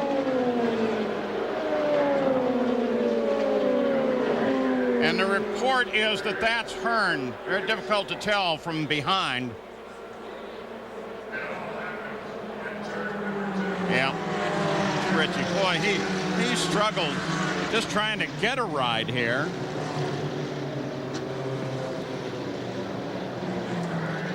And Lazier, the safety crew, is right there with him, looking underneath to make sure there's no fire.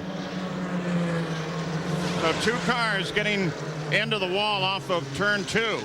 And Paul, as we watch the replay run, you can see as you get through the turn that he's already high in the gray area. Now watch, he's on the outside. He's up in that gray area. There's no grip up there. You have to be in that black area where the rubber is. Looks like Jacques Lazier turns around, ends up just locking up the brakes, trying to miss the accident that's in front of him. And he scared the daylights out of Jacques Lazier, who just jumped all over the brakes.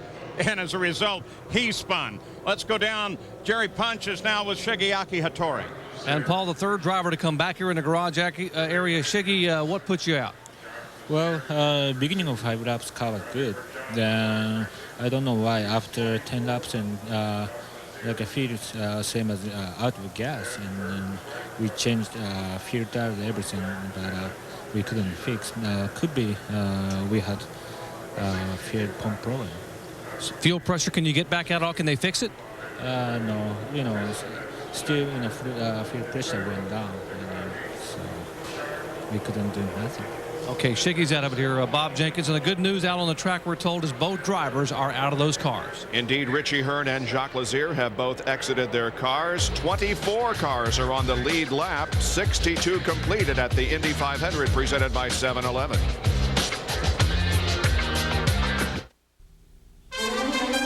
The Indianapolis 500 presented by 7-Eleven on ABC Sports. Brought to you by 7-Eleven. When it comes to fresh, 7-Eleven has it made. Oh, thank heaven for 7-Eleven.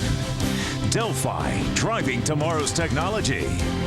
Mazda, there's a soul of a sports car in everything we make. And Argent Mortgage Company, a real leader with real service. Experience lending at the speed of Argent. It's Memorial Day weekend, and that means the 87th running of the Indianapolis 500. And we are 64 laps into this race. Scott Goodyear has a new gadget, and he's going to lead us through this most recent caution, a crash involving Richie Hearn and Jacques Lazier. Well, Bob, actually, this little gadget we have is actually great. We're going to watch what happens here as they're going through turn 2. And as we stop it, I want you to have a look to see where Richie Hearn's car is. It's up here, actually in this gray area that we see, and that's where he's going to be headed. So you watch as this happens now. up in that gray area again, going towards the wall. He's way over here, and what ends up happening now as we move along is that he's going to end up clipping the wall, and we see Jacques Lazier ready to take the track, sees what's happening in front of him, and just gets on the brake, flat spots the tires, and both these guys seem like they're out of the race. And again, both drivers were quickly out of their cars and appear to be okay. Richie Hearn and Jacques Lazier involved in the most recent incident here at the 500. It's Michael Andretti leading the way. Helio Castroneves is lined up there in second spot. And then Scheckter is running in third spot. 65 laps into the Indianapolis 500. We have had 5 leaders and 5 lead changes so far, with Michael Andretti having led the most laps so far.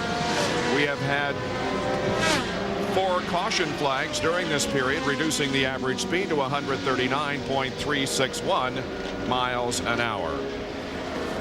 Castroneves, Dixon, Scheckter, and Kanaan have been the leaders so far, and it would appear as if we are set to go back to competition. We'll see if Michael Andretti can continue to hang on to that lead, but he's got the guy that's going for the three-peat right behind him, Paul. Yeah, there is the battle. Both of them want it desperately. All 33 that started want it desperately. But it's Andretti Castroneves battling at the front. Andretti picks up the pace. We're green flag again. Castroneves in pursuit. Thomas Scheckter third. 66. Fourth is DeFerrin. Fifth is Takagi. DeFerrin on the move. Castroneves on the move. Michael says no.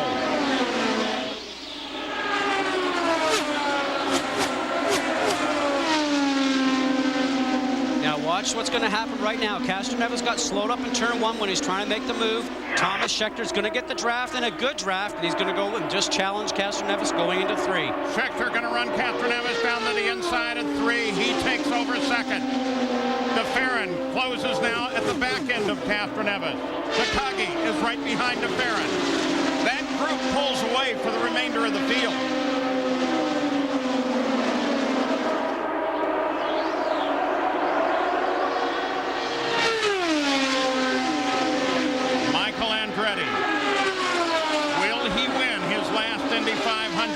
Log on now to ESPN.com and play along with today's race on Enhanced TV, presented by Miller High Life. Paul, you mentioned Toru Takagi, who's now currently running in 5th place. What a great job he's done all month. He's been fast. He really looks like he's been focused. And I don't think we can count him out of today's race, even though he doesn't have that much experience. There's the last lap speed. Come a little bit off. Michael was wiggling his car there. It looked like a fuel pressure problem going into 1. Whenever you actually wiggle your car, it looks like the motor is maybe starving for fuel. That was very weird. All right, just settle into a nice pace now. Just settle into a nice pace. 10-4, 10-4. Chip Ganassi to Thomas Scheckter. Michael Andretti has some sort of issue. Castroneves goes to second. It's only been 18 laps since his last stop. He should have plenty of fuel.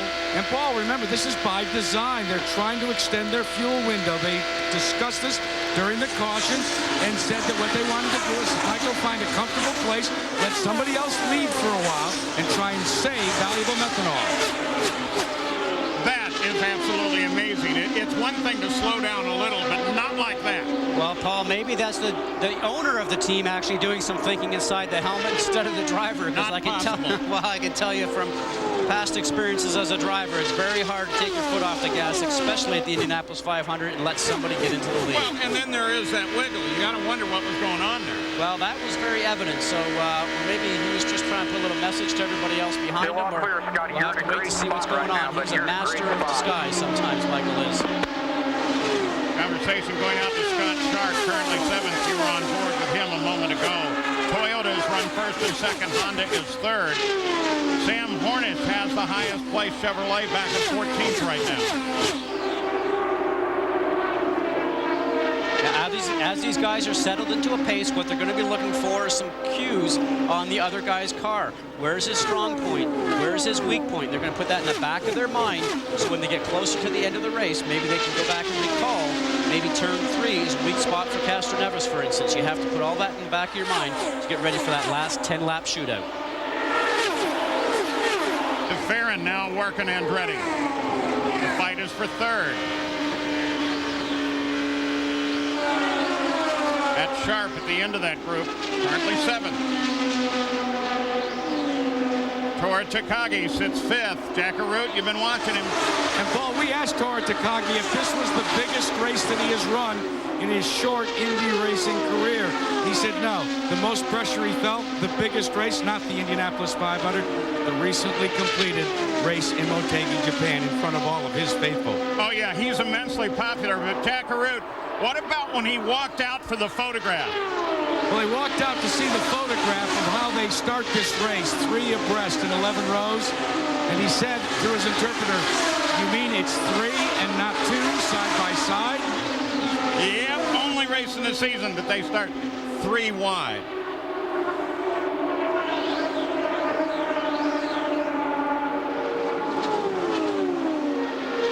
Keeping track of our stories inside line. Got himself some problems.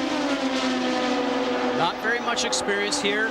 Just turns 19 years old today. Certainly has a lot of experience within the team. The champion of the Infinity Pro Series last year. It would have been neat if he had the opportunity to run at the Indianapolis Motor Speedway as the Infinity Pro Series cars did just last week to get some experience here. But so much history for the Foyt family. What a great job he has done so far today. Well, and remember, guys, he had problems from the very beginning with the radio earpiece, as you see the little owl in the pits right now. But Anthony Foyt has been struggling from the get-go. His spotter couldn't relay information to him, and at one point AJ came on the radio and told Anthony, "You've got to get faster or they're going to run over you." Not good when you're hearing that in the earpiece from Grandpa.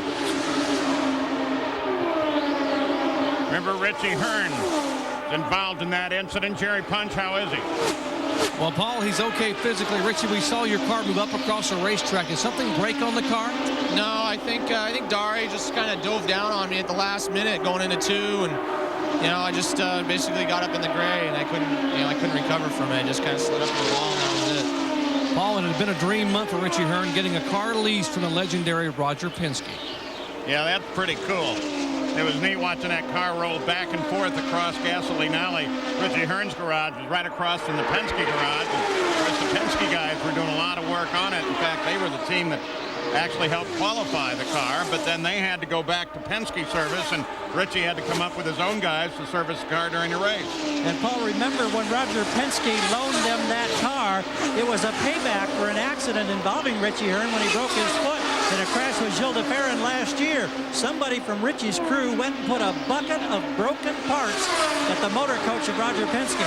Roger never forgot it. Today was payback, but guess what? Sam Schmidt and the crew have got another bundle of broken parts.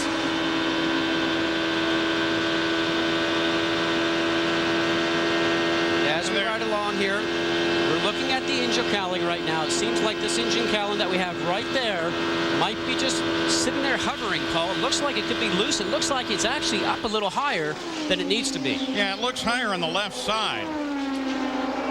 Now, the tough decision for race control is it bad enough to call him in for? Remember, that's a carbon fiber part. It's pretty light, but you still don't want it coming loose and flying through the air. Well, Thomas Scheckter is the leader after all. Actually, Paul, we're going to have a good look at this thing right now, because I would say we're seeing a bit of a space in the cowling itself. Thomas Scheckter, that incredible run last year, win at Michigan. He is fast. Now driving for Target Chip Ganassi.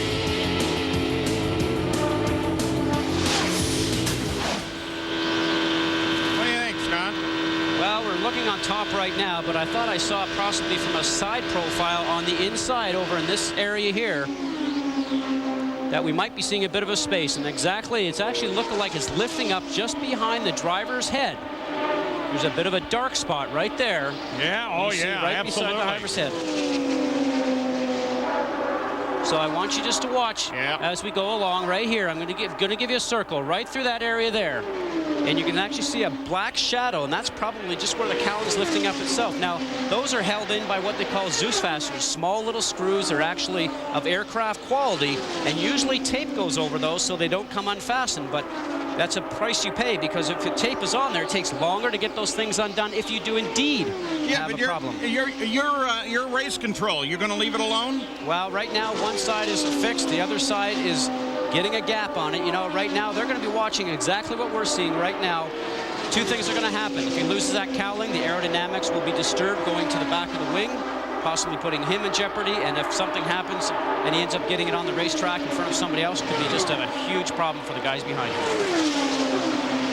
And they could fix it on a pit stop, assuming that it's just Zeus fasteners that have come loose. Now, if they've pulled out of the carbon, then they're probably going to have to change the whole cowling, and that only assumes that the top side of the fitting is not gone. If the bottom side's gone, now we got some serious problems. You have to tape it on. Well, that's what they'll do. They'll just come in and put some 200-mile-an-hour race tape. He wants a yellow right now, Paul. He just does not want to be the yellow. Let's go to Jerry Punch, to hospital again. Well, Jacques Lazier has walked out and he's okay. And the good news is that they're going to try to fix this car, Jacques. What happened? Yeah, I don't know exactly what happened. One of those classic racing deals. I saw Richie Hearn looked like he got a little bit chopped off and went up into the marbles. And when that happened, everybody right behind him checked up really big. And I had a kind of a good run coming out of turn 2 on Vitor and a couple other guys. I was just going to try to get a few of them on the restart and just kind of get back into our pace. And when they checked up, I had to get on the brakes really hard. It was enough to mid-corner just to spin the car out, and tried to keep it off the wall. Just kind of spun back and hit the wall, the inside retaining wall. But yeah, I mean, I feel bad because everybody at John's Manville team and I, they've been working really hard this month, and we had a good race going and felt like the car was coming to us. So we'll see if we can't get it back out there. Well, Paul, they're going to try to. Leaders now overhauling Foyt the fourth, putting him another lap down. You saw Schechter go by. Castroneves just got past. Michael Andretti is the next to come up behind him, and you're right on board with him. See the speed difference in the turns. A.J. Foyt the fourth, not got that much speed in the middle of turns. That's where Andretti gets the speed, and watch what's happening here right now. A little bit of traffic, and you pay the price. DeFerrin right on top of that one. DeFerrin moves around. So now Schechter, Castroneves, the top two, and look at him go 3 wide with Scott Sharp. Oh, it's only 50 feet wide here. You can't put 3 cars in one spot. At Dan Weldon that squirted ahead there. Foyt the fourth in front. He's trying to give room to Sharp. He's just off the pace, Paul, and right now he's a little bit like a moving chicane in a sense, and you just hate like something like that to happen. He ends up getting a bit of a draft. Sharp does, and ends up drafting past him. Outside, clear. Nice job. Sharp's got him clean now, and 4 recognizes clearly there's a bunch of fast guys coming down the inside.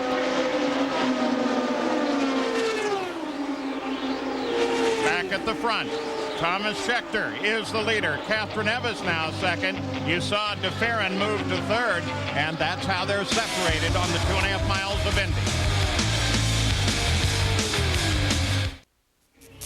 Listen to this. This is the voice of Brian Barnhart, who runs race control. Okay, I need a 14 to pick up the pace or he doesn't stay out there. 197 that lap. I need more speed out of the 14, guys. So Brian Barnhart saying what his grandfather said too. Foyt the fourth, you got to get moving. Leader is Schechter, Castroneves, DeFerrin, second and third. Andretti now fourth, due for a stop almost any time now. Couple cars already on the pit road. Scott Dixon is in. Dixon's been struggling. They continue to work on Scott Dixon's car, but no major changes. 9.4 seconds. This is the longest part of the race, Scott Goodyear. Absolutely. It's what ends up happening now. This is really called the middle of the day when these guys are really trying to figure out what their car is doing. They're out there trying to run fast speeds. We're seeing 224 to Schechter, 224 to Castroneves right now. Focus is the most important part of this race right now, guys. Tony Renna, Scott Sharp. They're back battling at 7th place. Rookie and a veteran. As we approach the halfway point, it is in many ways externally, if you're up in the stands, the time a lot of folks go down for a dog and a cold drink.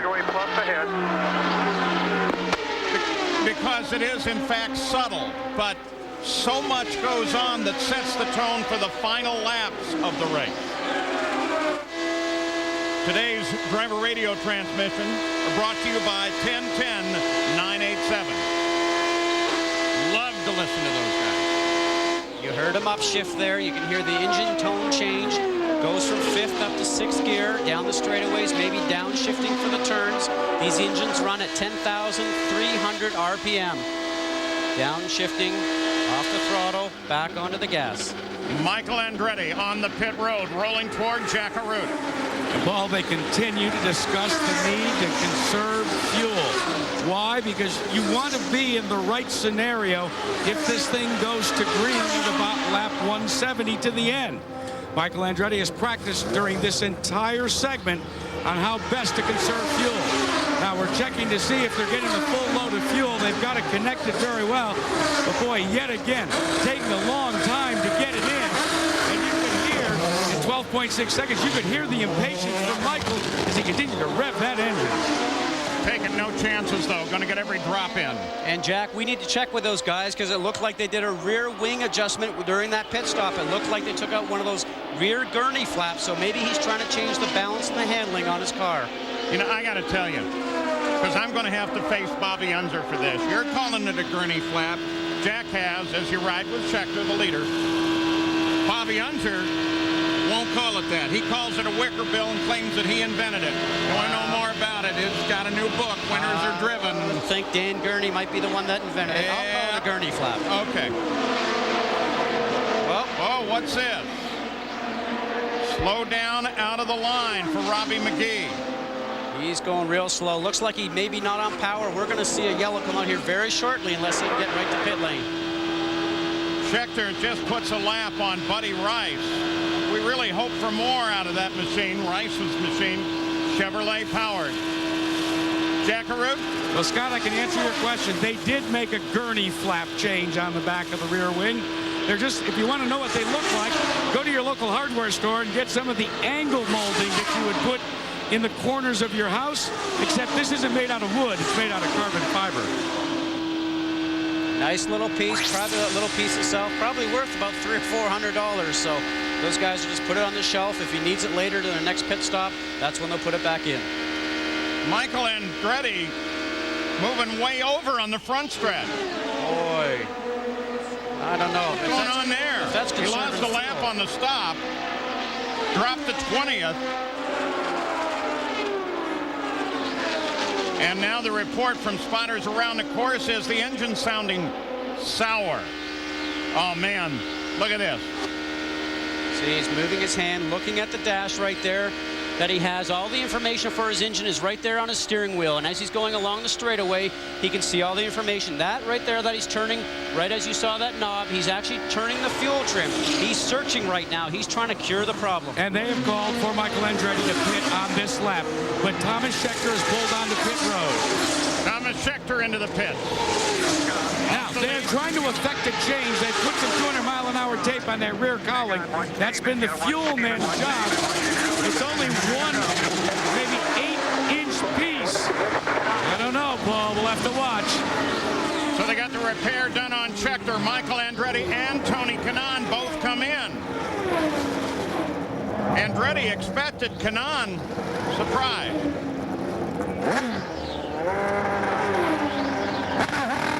Now they're working on the back of Kanaan's car, and Michael's car, I mean. They've got the bonnet, Paul, off, and they are taking a look at the engine. The Honda engine is turned off. Guys, I can tell you what this feels like. And when I've had this happen in the past at the Indy 500, it was not even my last race. You can only imagine what is going on in Michael's mind right now. The Andretti luck has happened again for Michael Andretti. Michael stays in the car. Dan Weldon Another teammate in the Andretti Green stable, who's been running a very nice little race. They try to restart Michael. Castroneves is our leader, first time today.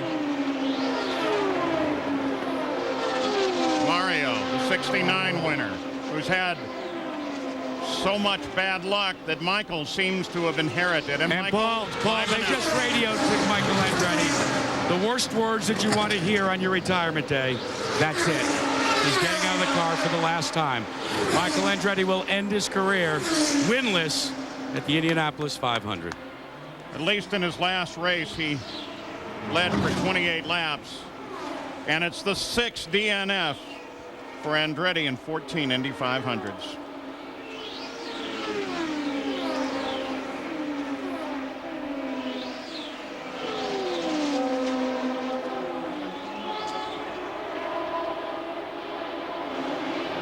Gilles de Ferran in to get served. Holding his left arm up to hold Gilles as he eyes him. Everything appears to be routine. Pass stopped. De Ferran gone. Castroneves will be next.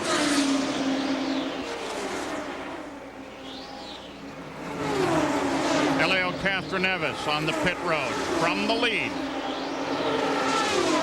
Approaching the halfway point. 250 laps coming. 250 miles. Well, we're expecting a half turn on the front wing is the only aero change. The routine of tires and fuel for Helio, trying to make it 3 in a row. The first ever to do it at Indy. They're holding, fielding's complete. Flawless stop by Team Penske.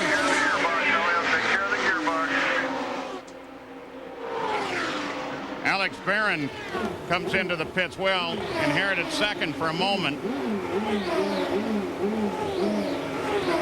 Remember, a winner out of the Indy Racing League last year. Barron getting a last-minute ride when Ari Luyendyk got involved in an accident during the qualifying and decided he wasn't injured, but he said, no, that's it. Well, Paul, actually, I spoke to Ari just last night, and he said, you know, I did make the right decision. I still have headaches. I still sleep a lot. And he says, my back is sore. He said, I would not have made this event. I would not have made 500 miles. The sight thousands of fans did not want to see. Michael Andretti's car going behind the wall. At the halfway point, Jimmy Vasser picks up the lead in the 19 car. Michael Andretti, the last time we're going to have this conversation, what do you feel right here, right now? I don't know. Really disappointed, but saying, you know, it wasn't meant to be. It's a shame because the 7-11 car was running very good. We were running right up at the top all day, and we had a shot at winning it, a legitimate shot. So at least I can say I had a good shot at winning my last race. Now you turn your gears and you become you still have some solid cars in the field. You begin to call some of the shots, or what? I'm not going to call any shots, but I'm definitely, the first thing I did was look up the scoreboard and see where they're at. So I got to start cheering. Paul, he may not win it as a driver, but he'd like to win it now as a car owner. Jimmy Vasser out of the lead into the pits. Michael Andretti in his career led 426 laps at Indy without a win.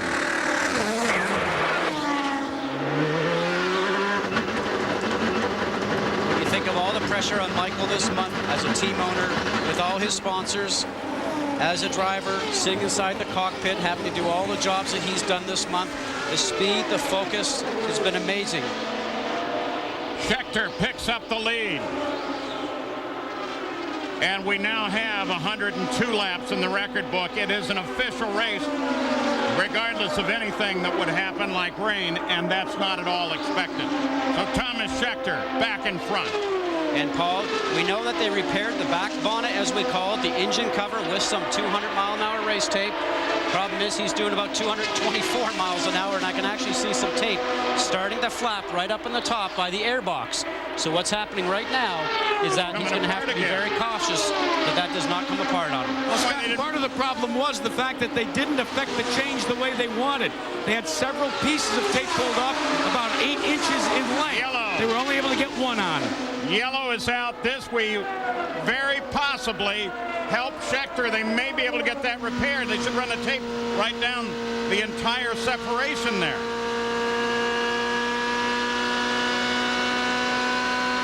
They went yellow because of this. This is Jimmy Vasser's car, and it started smoking. And race control will not take a chance. You remember last year, Tony Kanaan might have won the race, but Bruno Junqueira had an engine go right in front of him. They didn't go yellow, and then Tony Kanaan got in the oil and went right to the wall. So they're being very careful about this. Jimmy Vasser pulls on the pit road. Firestone lap leaders now after 103 laps. Schechter's led the most and goes back to the lead after this situation.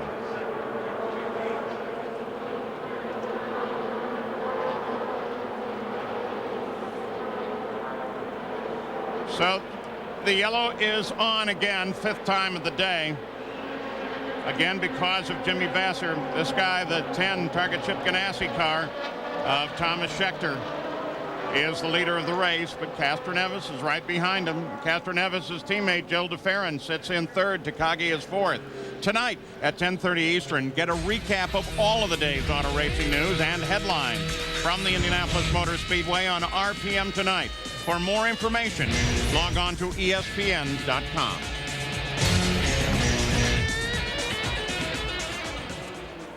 The crew is ready for Thomas Schechter.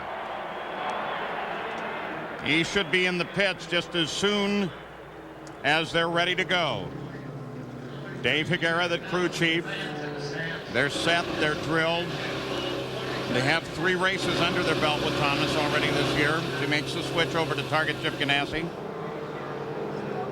And Paul, he's got a pretty good race talker on the radio for him. Chip Ganassi, who ran this race and now owns this team, is the one who calls the 500 for Thomas Schechter. Schechter says the difference this season versus last season, much calmer in the cockpit.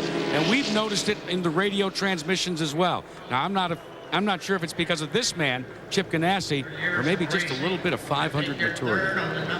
The man from Pittsburgh, Chip Ganassi. Now, this will be a stop primarily to repair the cowling. But anytime you stop, you're going to refuel the car.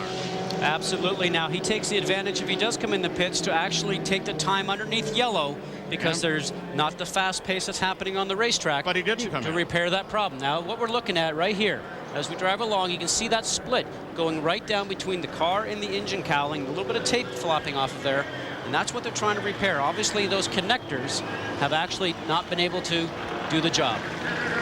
Let's go down to Vince Welch with Jimmy Vasser out of the race. Very disappointed, Jimmy Vasser. Ultimately, what was it, Jimmy? I guess it's the gearbox. The gearbox was working beautifully all day long, and then it just popped out of 5th gear right in the middle of the run. And they were telling me Kenny had a problem in 1st, so I've been, you know, it was working fine for me, and there's a hole this big in the gearbox. 30th last year and disappointed again in 2003, Jimmy Vasser. Drives for the Ray Hall Letterman.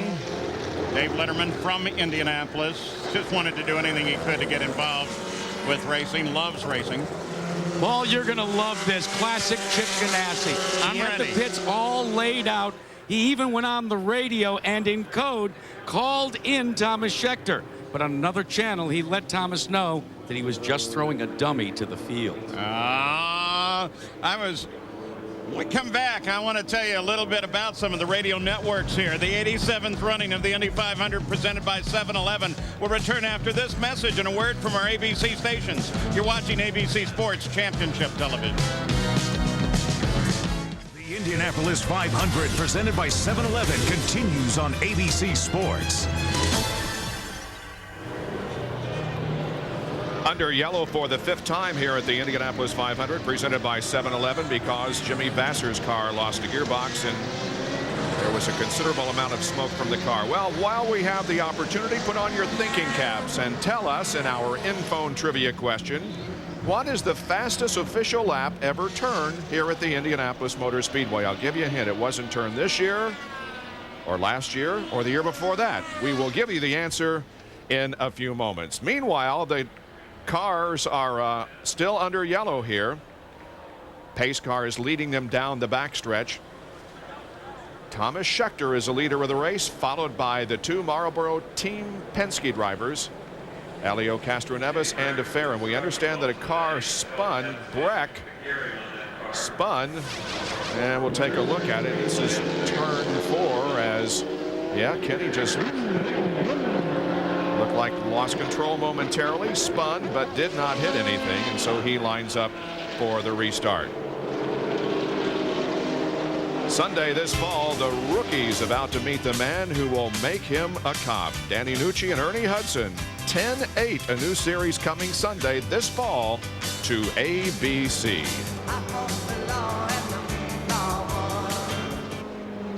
Here's a look at our AT&T wireless race analysis so far as we have reached 107 laps. Thomas Scheckter now has led more laps than any other driver. Michael Andretti is the driver who has led the second highest number of laps, 28. But just before the halfway point, Michael Andretti dropped out of competition, and so his final Indianapolis 500 has ended. The green flag averaged 219 miles an hour, but the 5 caution flags have reduced the overall speed. As Scheckter leads Castroneves, DeFerrin, Takagi, and Weldon down the backstretch, we get set for the restart. Paul Page and Scott Goodyear.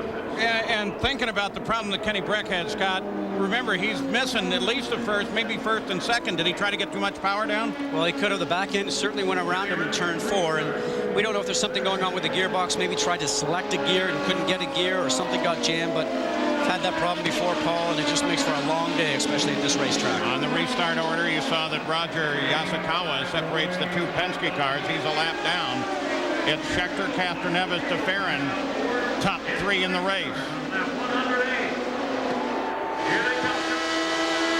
A busy time here. Turbulent air from the cars in front. Watch this. He's going to go on the outside. Whoa, and Kanaan, wow. boy, did he squeeze that one through. Nice job, Tony. 2 or 3 at a time. A great time to make a pass on the inside. Working on there right now. Watch this. Right underneath Buddy Rice. Because he couldn't afford to get stuck back there. Takawa. Troy Takagi is moving now to the inside. Staying in touch with the leaders. Now in 5th. We talked about restarts. A great opportunity for pass, especially for people that are aggressive and have a lot of experience. It's when the cars are all gathered together. Great opportunity for that.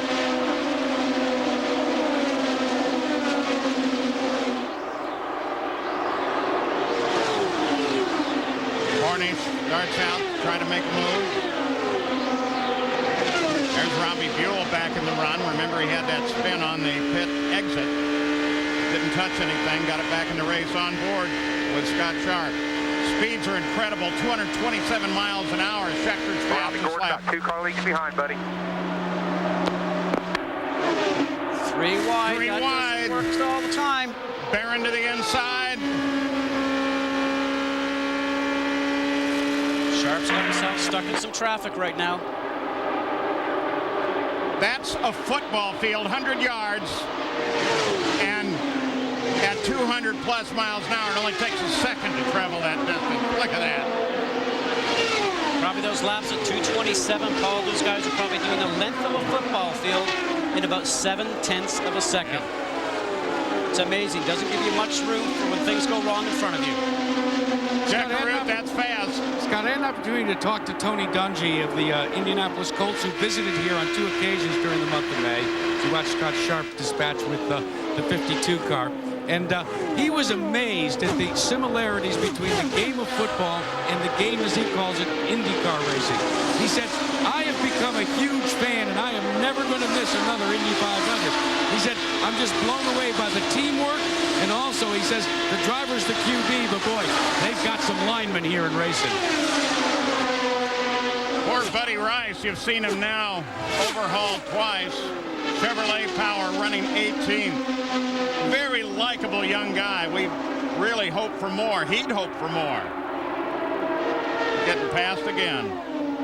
It looks like he's either having a gearbox problem, not running the top gear, Paul. He just seems like he's a good 15, 20 miles an hour off the pace right now, and that will come to the eye of Brian Barnhart pretty soon here, I think, if he's actually going to be slowing up the pace. You know, we really haven't had a chance to review the whole engine thing. Currently, Toyota has the top 3 spots. Tony Kanaan sitting in 4th with Honda. is the top Honda, and Sam Hornish is the top Chevrolet, but he's at 13th. Chevrolet is looking for some sort of cure. They started the year, it appears to be about 30 horsepower down. They've been trying to make it back. They say there's good news coming. There's new parts in some of these engines, but they're still struggling to get the power. And Paul, what ends up happening now is that all those GM engineers are hard at work. They say that possibly there could be a fix for the next race at Texas, but more so probably at Pikes Peak, which is after them. With 114 laps complete, it's Thomas Scheckter out in front of the two Penske cars at Indy.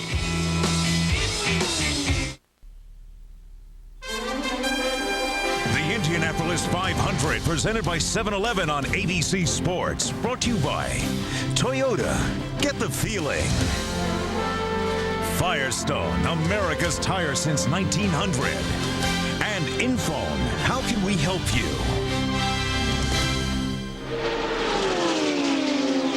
Back at the Indianapolis 500, the 87th running, Thomas Scheckter is the leader. But Helio Castroneves and Joe LaFerrin both trying to break that one up. Do you remember the Infone trivia question that we had? The fastest official lap ever in Indianapolis? Scott, you're the expert. What do you think? Well, back in 1996, 237.5498 miles an hour. And actually, there was an unofficial lap by Ari of 239 average. That's about 248 miles an hour down the straightaway. Ari owns the 1 lap, the 4 lap, and the race record. He's got them all. Helio Castroneves runs in second place. There he is. There comes Joe LaFerrin. Kanon's in this fight 2 and 4th. First 4 right there all together. There they are.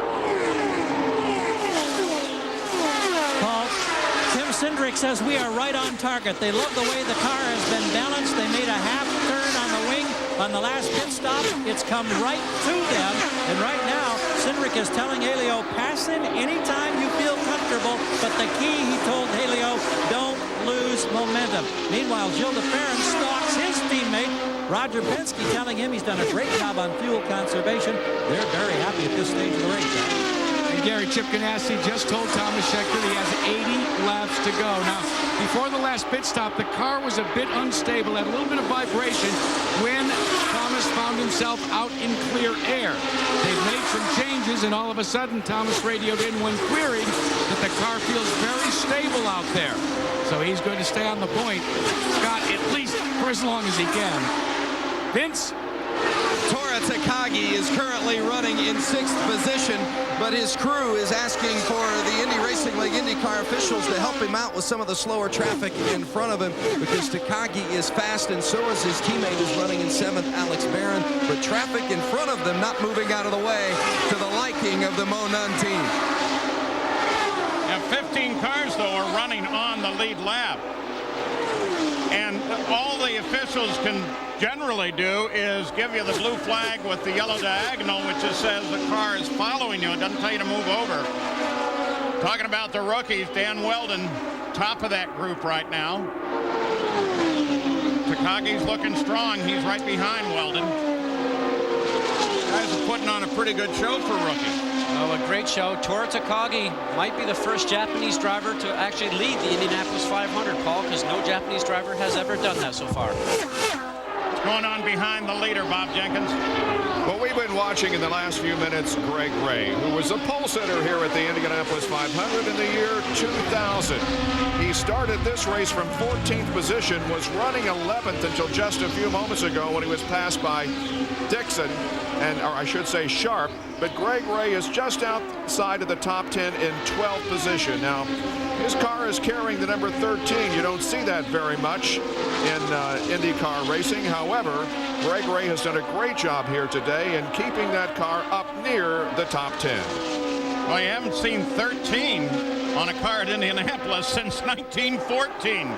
George Mason drove with 13 on it, finished 23rd. Actually, many cars have actually tried 13. Battle here, battle. Look at that. And LaFerrin says no. He thinks more of it, but back to the 13, Paul. Many drivers have actually tried to qualify for the race with number 13, but none have ever made it. So Greg Ray has actually really done something special here. He had the guts to go off and try and use 13, and he's out there today. Running a little bit of traffic right now. You can hear Tony Kanaan off the throttle. A little bit of lap traffic in front of him. Makes the move right underneath McGee. Nice clean move. Robbie McGee gave him some space. Put the clock on him at the line. Here comes Kanaan. Top 3 at the moment. But Weldon, oh, look at this, Takagi. Takagi is the quickest last time around. Now, what we're looking at there, folks, is the slower cars that you see are the ones that are leading, you might think, but they're actually involved in traffic sometimes. The drivers like Takagi that are in the back might have a clear lap or actually have an opportunity to get that draft. Arturo Takagi. Well, that lap got the attention of all the people on the timing stand in Takagi's pit. They all poked their head up at once and looked at each other with a big smile on their face. The car is running very comfortably for Takagi ever since they made a stagger change early in the race on a pit stop. Nickname it Tora. Of course, Japanese for Tiger. And he has been. Formula Nippon champion. Is incredibly popular in Japan. And of course, one race in the series is run in Japan at the Twin Ring Motegi. Also part of the reason that they battled. Oh!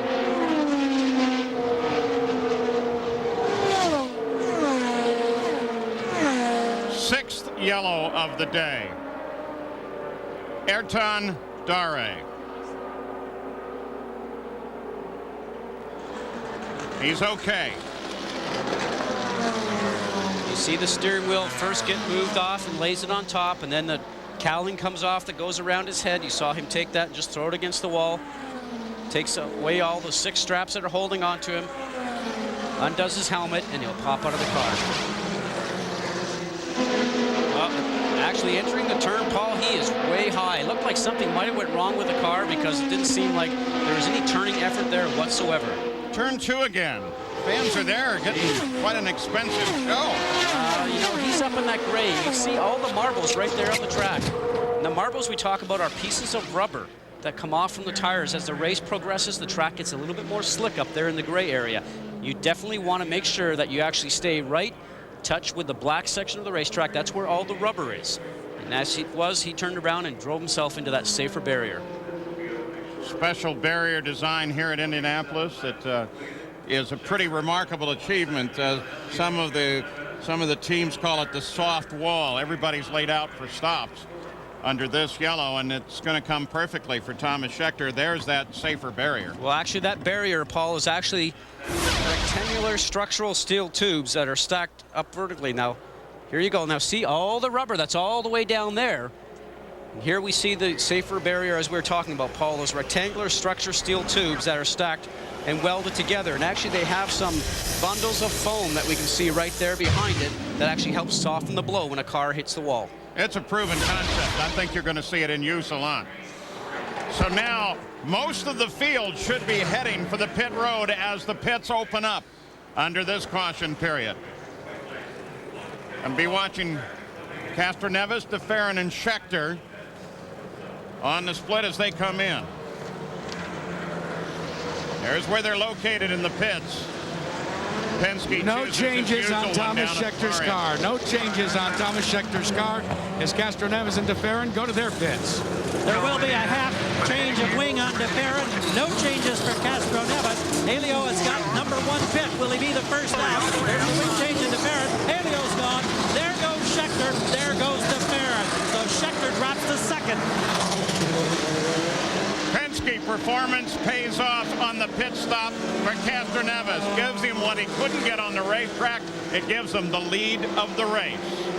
The 87th running of the Indy 500 presented by 7-Eleven will return after this message and a word from our ABC station. You're watching ABC Sports Championship Television. Welcome back to the Indianapolis 500 presented by 7-Eleven, and today's aerial coverage is provided by AOL Broadband. Scott Sharp is currently running in 8th position. Scott Goodyear. Hey, Scott, number 8 position for the number 8 car, but we've heard you on the rev limiter a little bit there. Are you guys out of gear? Scott, we're just trying to perfect the car, make the Delphi car better, and in traffic, we're certainly using the draft down the straightaways, but off the gas a little bit in the corners, so we're trying to just keep the revs up for the corners, but I have another gear to go to if I need to. Well, good news to hear that. We wish you all the best, and as you know, the best part of the race is coming up. Thanks. Today's radio driver transmissions brought to you by 10-10-987. Wednesday, the special that changed the meaning of before and after returns. More on that in a moment. We'll be back after this message and a word from our ABC stations. You're watching ABC Sports Championship Television. Watching the Indianapolis 500 presented by 7-Eleven on ABC Sports. Back at the Indianapolis Motor Speedway, the 87th running of the Indy 500 presented by 7-Eleven. Wednesday, the special that changed the meaning of before and after returns. Here's stories of how their lives have changed. The original Extreme Makeover Wednesday at 10, 9 Central, here on ABC. We're under caution here at the Indianapolis Motor Speedway. It's been a very eventful day. We've had some crashes, but nothing serious. Let's take a look at what has happened so far in the 87th running of this race. Billy Boat, who started in 29th position, had a problem early on in the race as his car began to smoke badly. This was on the 8th circuit, and it was indeed the reason why we brought out the caution for the very first time. Big plume of smoke from that Billy Boat car. On lap number 15, Sarah Fisher lost an engine as she entered the turn. The car locked up. She was into the wall. Sarah was not injured. Lap number 51, and Thomas Scheckter pulled this incredible move on Helio Castroneves at the end of the front stretch to take the lead. Lap 162 now, and Jacques Lazier and Richie Hearn have problems. Hearn hits the wall. Lazier spins behind him and hits the inside retaining wall. Both drivers okay. On lap number 95, it all came to an end for Michael Andretti, who has now dropped out of his final Indianapolis 500-mile race. On the 107th circuit, Kenny Breck, under caution, was up in turn number 4, and for some reason the car spun on him. However, he did not hit anything and continues in the race. Lap 127 is a reason for our most recent caution. That is Ayrton Dare, who also got up high in turn 2, smacked the safer barrier. Ayrton is okay. And then this, Helio Castroneves going for the three-peat, beats Thomas Scheckter out of the pits, and so when we go back to green, it will be Castroneves leading Scheckter with DeFerrin third, Kanaan fourth, and Tora Takagi running in 5th position. I'm Bob Jenkins, along with Scott Goodyear, Paul Page, Vince Welch, Jerry Punch, Gary Gerald, and Jack Arud calling the action for you at the Indianapolis 500. So far, 6 different leaders during this race. Scheckter has led the most, 62. But he's not leading right now as Helio Castroneves is up front. We're set to go back to green, flag racing shortly. Paul? With some very aggressive guys at the front. Castroneves, Scheckter, DeFerrin, Kanaan, Takagi. There is the restart order. Kanaan is going to just fire it up as early as he can and try to get around Voigt to fourth and Yasukawa. Look at him. He's already sitting out there on the hip. We're already flag. And the rule is he can go as soon as it's green. Absolutely. On the initial start, you must have to wait until the start and finish line, but on a restart, once the green's out, you can pass any time. DeFerrin and Scheckter go side by side. DeFerrin takes him. Castroneves and DeFerrin, the Penske cars, 1 and 2. Scheckter drops to third. Paul, interesting thing that these guys have done with DeFerrin and Castroneves right now. Watch Kanaan getting a draft. Kanaan goes for Scheckter, and he's got him. So Kanaan, in that short space, cleared the 2 back markers and then got Scheckter. He's got the momentum on his side, and now he puts the Penske cars in sight right up ahead. Interesting point about the Penske cars starting to say is that one is a Dallara chassis and one is a G-Force chassis. They came here with enough cars for both drivers. They both tested them throughout the month of May, and Gilles de Ferran liked the G-Force, and Helio Castroneves wanted to stay in the Dallara. So you have two different manufacturer cars underneath the same team running 1-2 right now. And you can actually tell the difference between the two chassis if you look at the air intake up above the driver's head. Exactly. You can actually tell there's a triangle type one in the G-Force and an oval one, a round one, in the Dallara. Now there's different theories on the way they go about their aerodynamics and different theories they go away about their suspension. But interesting, they couldn't really find that much speed difference between the two chassis. Top three right together. And Paul, you may wonder what happened to Thomas Scheckter on that start. They have moved into fuel conservation mode. They would like to finish this race with just one more stop on pit road. A long animated discussion on how to accomplish that.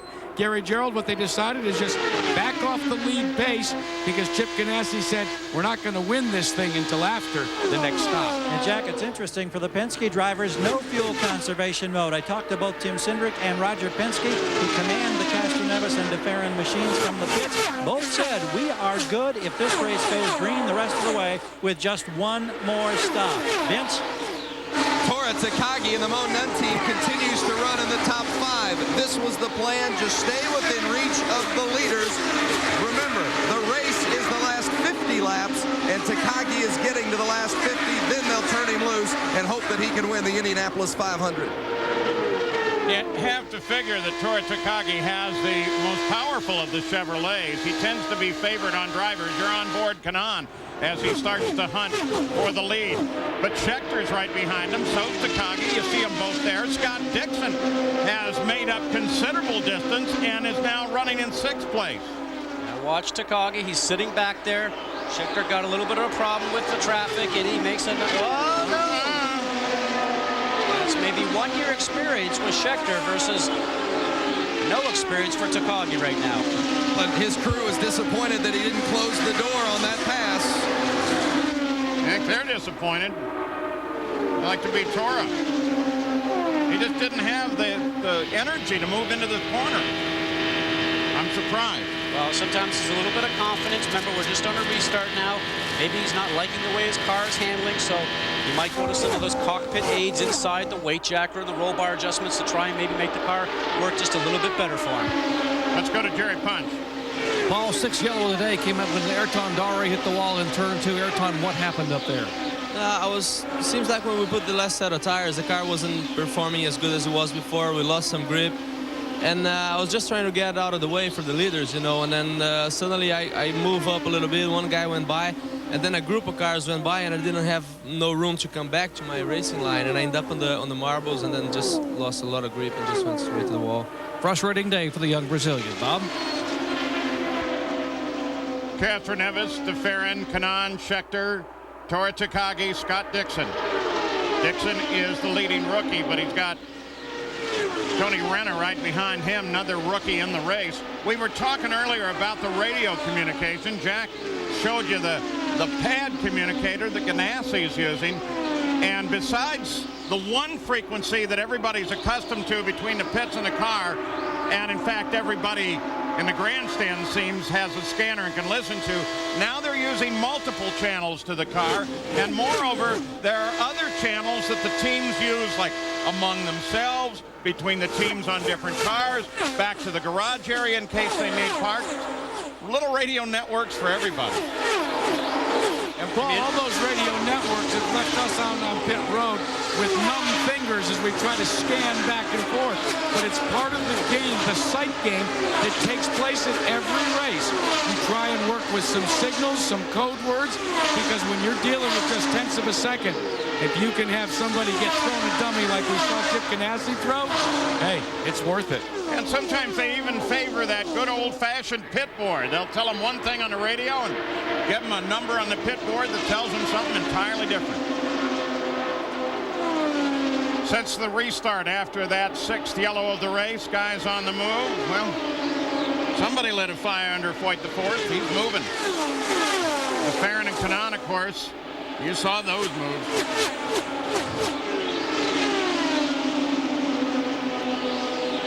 Saturday night, the Stanley Cup Finals return to ABC. Great goaltenders lead the way as New Jersey takes on Anaheim.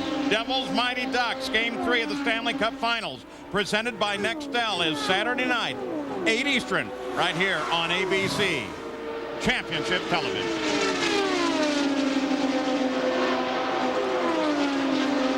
Look at this pace that they're doing right now, 223.6, 223.8 miles an hour. These guys are just flying around this racetrack, knocking off some laps. Now, what these guys are thinking about, Paul, is that I've probably got one more stop to make one final adjustment on the race car to get it as best as it can be for the shootout that's going to come at the end.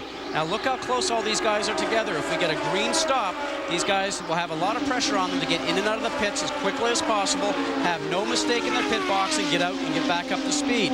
If it's under yellow, then they got them all coming at the same time, and that's when anything can happen down pit lane. Tail end of the leader lap is the 27 car of Robbie Gordon, who started on the outside of the front row. Bob Jenkins, what's up with him? Well, Robbie Gordon is not having the day that he had hoped for. We all know how he must, after this race, get on the helicopter and then fly to Charlotte, North Carolina for the NASCAR Winston Cup race tonight at Lowe's Motor Speedway. We always wonder what would happen if the guy doing that double duty would win here in Indianapolis. Would he stay around for the official photos, or would he bolt from the racetrack and go to Charlotte? Well, let's not count Robbie Gordon out, but right now he is indeed the final car on the lead lap, running in 14th position, about 14.5 seconds back. So it would appear at this point, at least, that we won't have to worry about that problem. Robbie Gordon doing double duty here today. Yeah, but let's think about that. We're only in the 146th, or we are in the 146th lap, and Robbie is only 14 seconds behind the leader of the race. Anything can happen, Paul. He can get in. Maybe a set of tires will make the difference. Maybe some adjustments in the pits. And if it's a yellow stop, everybody's bunched together. You can't count them out right now. If you're on the lead lap, there's no doubt you still have the possibility of winning this race. You just look at the speeds that all these guys are running, all in that 223, 224 range still. Watching Sam Hornish last time by, he's running in 10th, 223 miles an hour for him also. So at the Indy 500, Penske cars 1 and 2.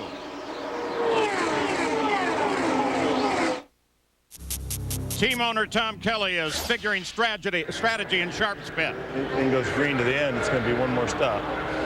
Yeah, but we got to make sure we do it in one more stop. That's the thing. Where are we at? We're thinking, depending on how this thing plays out, we're looking at like around 165. So that's where it's going to give us 35 to go to the end. Yeah. Is that an optimist? Well, I think it is. It really depends on what you look at and what fuel mileage you're having, and a couple of yellows might help you along with that. But, you know, there's a lot of engineers with every team, and that's a data acquisition engineer right there that's looking at all those numbers. So that's what they're hoping for. Recorded that back on the 127th lap. We're now on the 151st. Still Catherine Evans, DeFerrin, Kanaan, Schechter, Takagi. Now, what about the whole fuel strategy with a quarter of the race to go? We start with Gary Gerald. Well, absolutely no change from Roger Penske, who's with DeFerrin, or Tim Cindric, who is with Helio Castroneves. The Penske drivers are running 1 and 2. Both of these men insist that they are good to go if this race is green until the checkered flag with one more stop. That stop we're projecting would be somewhere around lap 165. Jack? Gary, that's exactly what we're hearing from third place man Tony Kanaan and his team as well. But they're being a little more mum as to when they will actually pit. In fact, when I asked them, they said, we can't tell you right now, but we will tell you we are only going to make one more stop. Vince? Well, and Tora Takagi has one stop to make as well, and he is currently running 5th. And like the Castroneves and DeFerrin teams, you'll also see Takagi coming in on lap 165. Could be a busy pit lane 13 laps from now. Of all the guys on the leader lap, Dan Weldon, who is currently 12, should be in the pits 3 to 4 laps before the rest of the group, so he'll end up on a different strategy. What about Schechter's pit strategy, Jack? Well, you've got Chip Ganassi making the calls there, and Ganassi had told Schechter to conserve fuel all during this run. They want to pit with about 38 laps left to go in the race. As Chip Ganassi keeps telling his driver, that's when we will go racing. There's Schechter, currently 4th. We want to go back. Scott Sharp is 9th.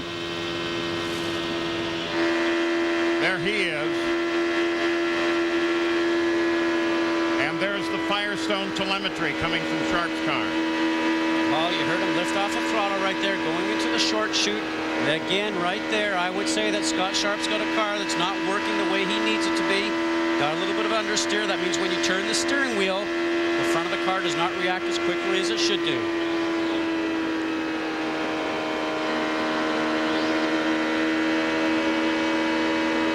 Boy, you're looking at a car doing straight line nearly 230 miles an hour. Robbie Buell's second time he's been in trouble today. This is over in turn 4. Looks like he just pulled it up and off, and the safety team came out to help him out, get him back behind the barrier. And Paul, that will not be a yellow because there's an opening in the wall there, and there's some safety crew that pull them into the safety zone there, as they call it, so they don't have to go to a yellow situation. You see that? That's the lead of the race. Everybody together. It's nice, all coming in the frame at the same time. Whoa, what's happening here? Either a little smoke or getting off. I think we saw a puff of smoke off the back. Either from the gearbox with Dixon. We'll have to wait to see what's going on. Watching the 9 car, target Chip Ganassi, Scott Dixon. There's the Firestone lap leaders. Teammate to Dixon, Thomas Schechter, has led the most. Something absolutely wrong there.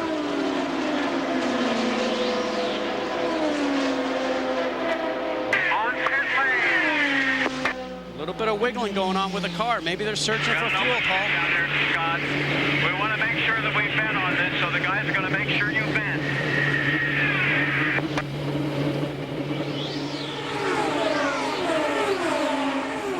Laps since he was last in the pits.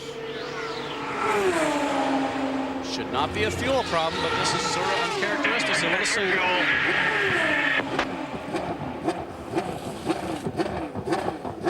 No changes on the car, no changes on the wings, front or rear. Paul, unless they got a problem, and I have to say that maybe they were searching for fuel. New Firestones all the way around. Talking to all the drivers, they love the Firestone tires that the guys have brought here for them.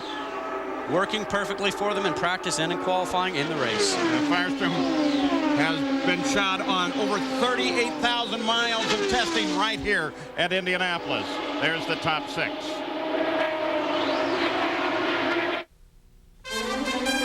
The Indianapolis 500 presented by 7-Eleven on ABC Sports. Brought to you by Budweiser. The best things in life are the things that are true. Budweiser.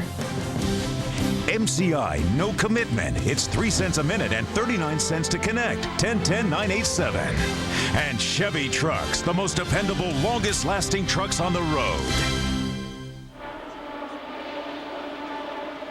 We're back at the Indianapolis 500, presented by 7-Eleven. I'm Paul Page with Scott Goodyear, Bob Jenkins up top, and cast of thousands down in the pits, including Gary Gerald, Jack Root, Vince Welsh, and Jared Punch. Moving now to the closing laps of the Indianapolis 500-mile race, the 87th running. Elio Castroneves is the leader. It's the 163rd lap completed, and they are expecting everybody to be in between 165 and 168. Thomas Schechter has led the most laps thus far. And Dario Franchitti is waiting down here watching his teammate Tony Kanaan, and he may have made the biggest understatement of this Indy 500. He turned to me and said, I do miss driving in this race, but I'll tell you, Jack, in about 6 laps, it's going to be a lot of fun down here. Want to make sure you knew who was out of the race. Average speed at 161, well below Ari Leindyk's record of 185 for average speed set in 1990. Penske cars, 1, 2. Cars already making stops. That puff of smoke you see is from guys trying to jump on the brakes and get below the 60-mile-an-hour speed limit. There's the word. 10-4, pick this lap. And Paul, you were talking about the brakes. What Elio will do right now is that his right foot's flat on the gas. He'll take his left foot, warm the brakes up. These are carbon fiber rotors on these cars. He'll warm the brakes up as he's coming into turn 3, so they will not lock the brakes up as he goes into pit lane. These brakes need to be warmed to perfect themselves so they don't end up locking up into the pit box. You heard the voice of Tim Cindric, president of Penske Racing. Tom Wirtz is the manager of all of them. There comes Castroneves. Look at him lock those brakes. Whoa. Problem with that is, Paul, is you don't get slowed down enough, you'll be over the 60-mile-an-hour speed limit. Entire length of the pits to run. Teammate comes with him. Kanaan picks up the lead. And here he is. Castroneves comes in, hits the marks perfectly. Remember, at the start of the race, we said pit advantage goes to the man closest to pit exit. Gil DeFerrin is right behind him. We'll see if Castroneves can beat his teammate up. DeFerrin off the jack, and Castroneves is rolling. Still waiting for DeFerrin. Now he moves. So Helio Castroneves comes out ahead of his teammate. Tony Kanaan gives up the lead to Thomas Scheckter, and he's on the pit road. Tony Kanaan maintaining the 60-mile-an-hour speed limit. He has almost a third of a mile run down to his pit box. He hits the marks. The reason they have to hit the marks exactly is because the fuel hose will only reach so far. They're expecting to make no changes on this car other than taking on 35 gallons of fuel and new Firestone Firehawk tires.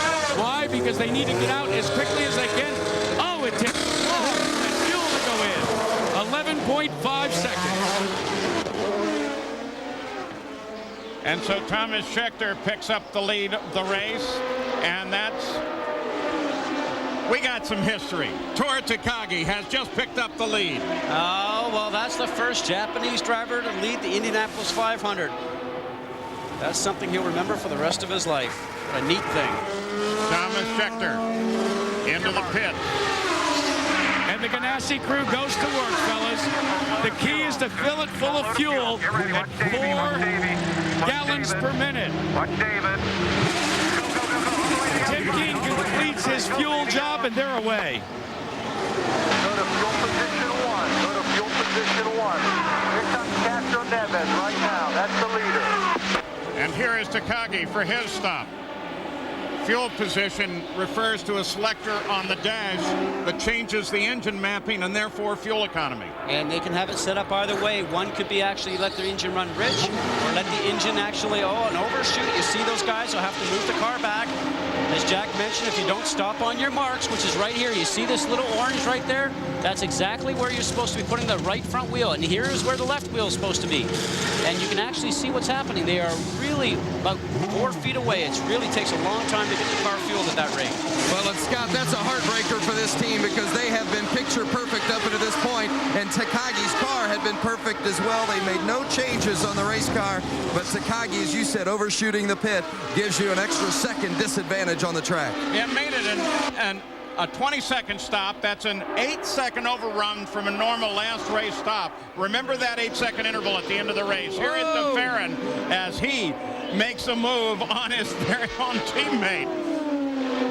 And with that move, becomes the leader of the race. That was all down to traffic. If you lose your momentum coming off the turn, you have to take your foot off the throttle. And you end up getting somebody past you every time. And guys, what are they telling Castroneves? Tim Cindric says, you've got 30 laps to get him back. Be patient. 91 car, Buddy Lazier, former winner, is the car they just moved around. We're also getting word that Robbie Gordon may be slowing down. They have slowed down on the backstretch on the pit road now in turn 3. Now, it sounds like the engine might be idling. This might be a gearbox-related situation, but right now that looks like, as you say, Paul, going into 3, that might be tough for him to roll all the way back around to 4. We might just see a caution flag here. Only one team owner in the history of this race has 2 1-2 finishes. That's Lou Moore, who did it in 47 and 48. Roger Penske is going for his second 1-2 finish today. Let's go to Vince Welch. Robbie McGee, 5th in 99, not as fortunate today. What happened? Well, it's real unfortunate. We got such a great team in Pedigo Panther Racing, but early on the race, when Sarah crashed in turn 3, I know it wasn't his fault, but I believe it was the 14 car ran into my left front, and that problem just kind of degenerated all day until the steering rack finally just gave out. So it's a real shame, but you know, hopefully we'll get another chance to drive that Panther car. Tough day for Robbie McGee, Jack Arute. Well, Vincent, the yellow is out because the problem with Robbie Gordon that started on pit road when he stalled the car, and as Scott Goodyear told us, Paul Page, it's a gearbox that has now expired on that car. So Robbie Gordon is out. Yellow is on again. DeFerrin and Castroneves first and second. We'll be back. I wanna take you on a roller coaster.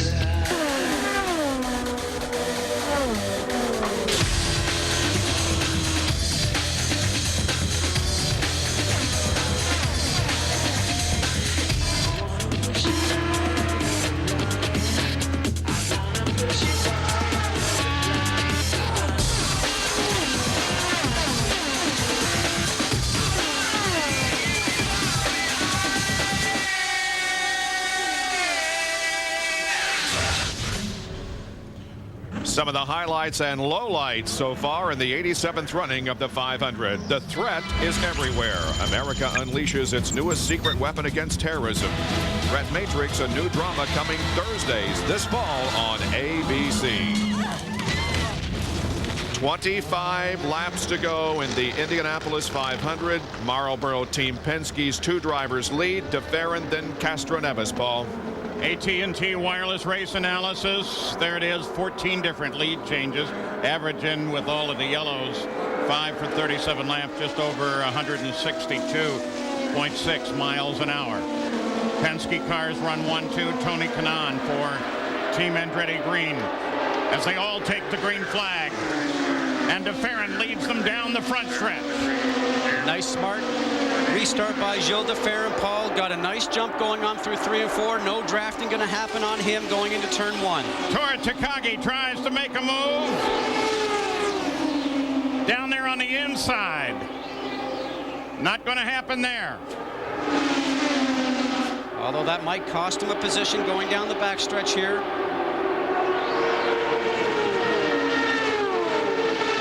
Hornish right behind him, and they are on the later lap. You ride with Hornish. He is the highest placed Chevrolet now.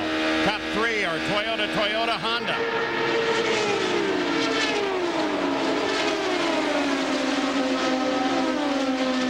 The Penske cars look strong. Castroneves was able to get a draft going on to Gilles. Young Sam's always right there. Probably one of the most talented guys on the racetrack today, Paul. Just needs a little more horsepower. That's him ahead of Scott Sharp. We're in about 10 car lengths behind, buddy.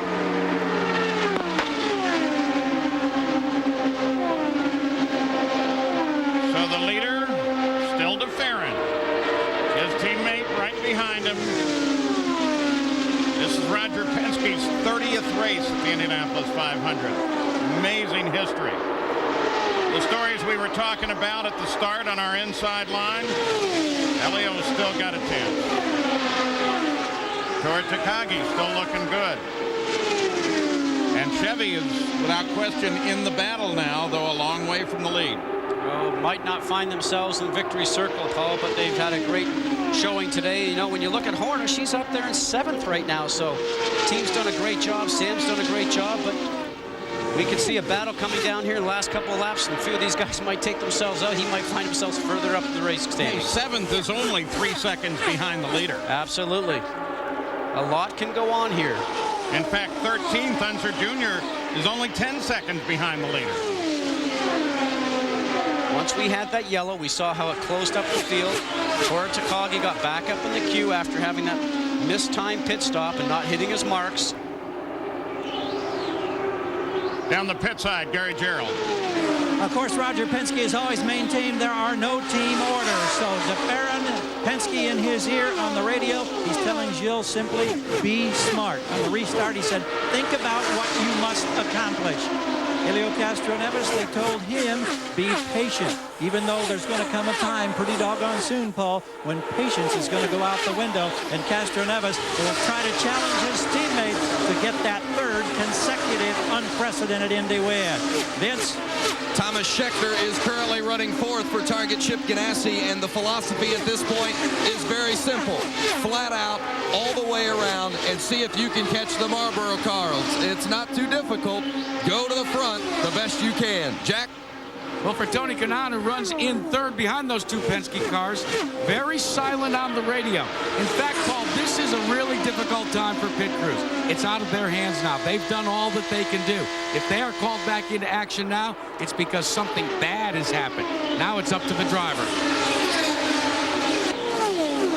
Lap 181 in 7 of the last 11 years. The leader at lap 180 has failed to win the Indianapolis 500.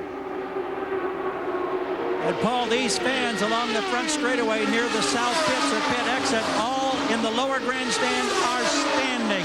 Everybody wondering how it's going to shake out in the final 20 laps, the final 50 miles of this 500. Look at that. That's the lead before this enormous crowd at Indianapolis.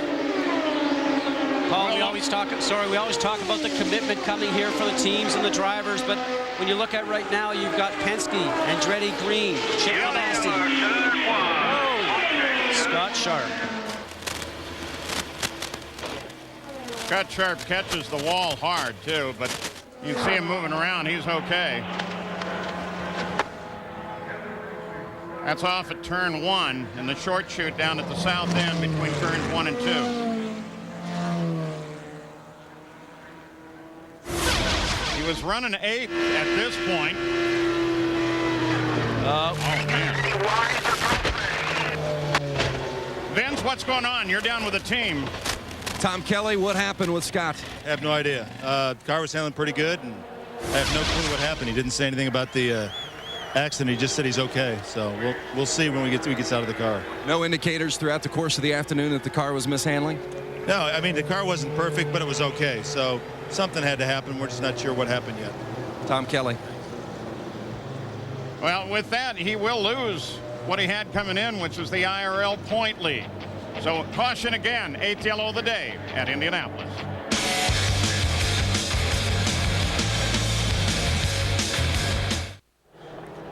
Back at the Indianapolis Motor Speedway, here's the situation. We have gone caution on the racetrack.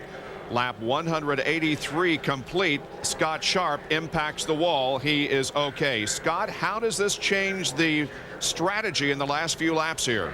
Well, Gilles DeFerrin right now was looking pretty good, and now what he has to think about is getting the perfect restart, Bob. He's got to get on the gas coming out of 3, make sure he does not have Helio Castroneves close enough behind him that he can get a draft going into turn 1, because he knows he probably will not have another shot at retaking the lead if he gets past. That's the situation. Back in a moment at Indianapolis and the green flag. This is the time to make your move. Green comes out at Indianapolis. DeFerrin, Castroneves, Kanaan, Scheckter, Takagi. Takagi looking for a place. It's not there. DeFerrin continues to lead, pulls out a bit. On second place, Castroneves.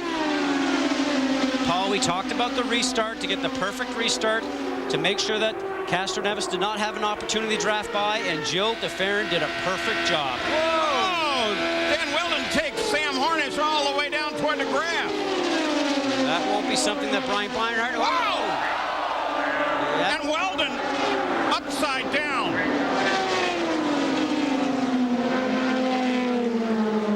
Well, this changes the whole complex of the race. Paul, we're going to have another restart. Dan Weldon is a lucky guy.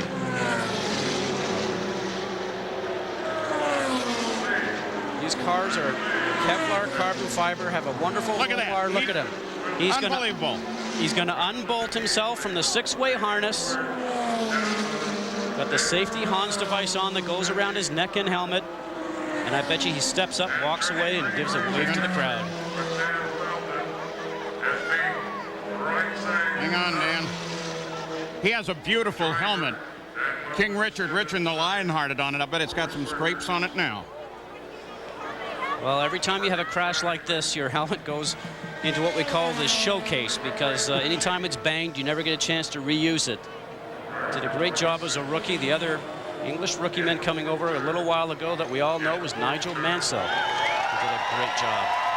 Listen to that crowd.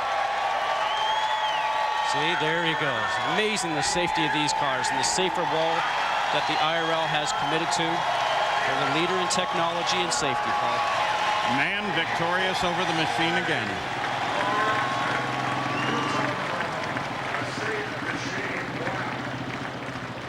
So now the cleanup begins.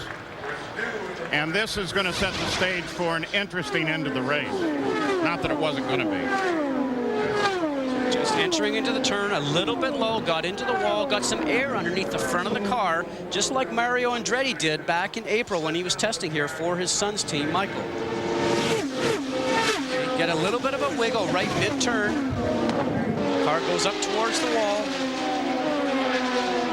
Lost control. He's just a passenger now, and it gets that little bit of air underneath there, and away it goes.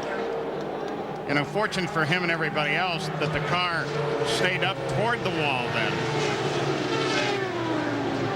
Well, that's frightening. That's spectacular. Amazing to see him at that speed be able to hop out. You're sliding along and looking at the pavement from way over. Oh, man. Reaction from the crowd at the same time. That was a hit at over 200 miles an hour, Paul. Probably about 210 or 15 miles an hour. Now here we watch from Sam. He's getting a run underneath. Now Dan commits to get low. Sam is going to probably go high now to get the right run for the turn. Dan Weldon's entered a little bit low. Gets the wiggle on the back of the car. Just not enough grip. And the car goes out from underneath him.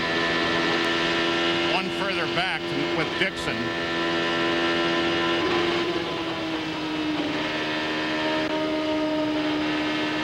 And now as a driver, you're off the gas. You just want to make sure you miss it.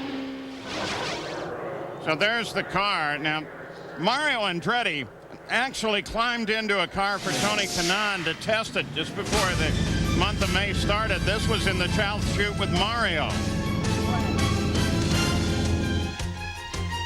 There again, that white piece of material he runs over right there is a piece from a car that Kenny Brackett crashed just a little bit earlier. It sends the car up going into the air. It actually acts like an airplane. He's hitting the top of the fence right there, which holds him inside the park, lands on the ground right side up, thankfully for Mario. He had just turned a lap of 225 miles an hour. Tribute to the engineers, the designers, and the crews that these cars are so incredibly safe. The 87th running of the Indianapolis 500, presented by 7-Eleven, will return after this message and a word from our ABC stations. You're watching ABC Sports Championship Television. Indianapolis 500, presented by 7-Eleven, continues on ABC Sports. There are less than 10 laps to go in this year's Indianapolis 500 presented by 7-Eleven. We're under caution, but we're expected to go back to green in about a lap and a half from right now. The situation is that Gilles DeFerrin and Elio Castro-Neves, the Marlboro Team Penske drivers, are running first and second. Then Kanaan, Scheckter, and Takagi. The rest of the top 10, Hornish, Dixon, Renna, Barron, and Greg Ray. Dan Weldon has made impact with the wall, and his car flipped over at the north end of the track, but as soon as they caught the car uprighted, he jumped out and was obviously uninjured. But it was a very spectacular crash up there at the north end of the racetrack.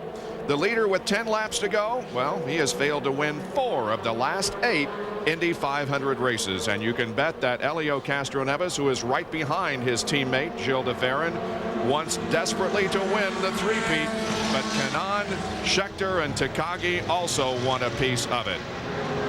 Saturday, ABC Sports returns to Indy as all-star forward Shamika Holsclaw leads the Washington Mystics in a crash on the straightaway. That is the number 9 car driven by Scott Dixon.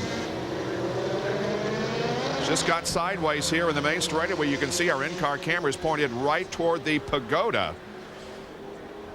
So that will delay the green flag coming out. We were supposed to go back to green next time, but that will not be the case as Dixon's car is stopped right in the middle of the racetrack. Warming up the tires, Bob, and actually went down a gear, getting ready to accelerate to warm the rear tires up, and just clipped the wall with that left rear. And as he spun past us in the broadcast booth, that left rear was actually hanging out. There he goes right there, broke the left rear.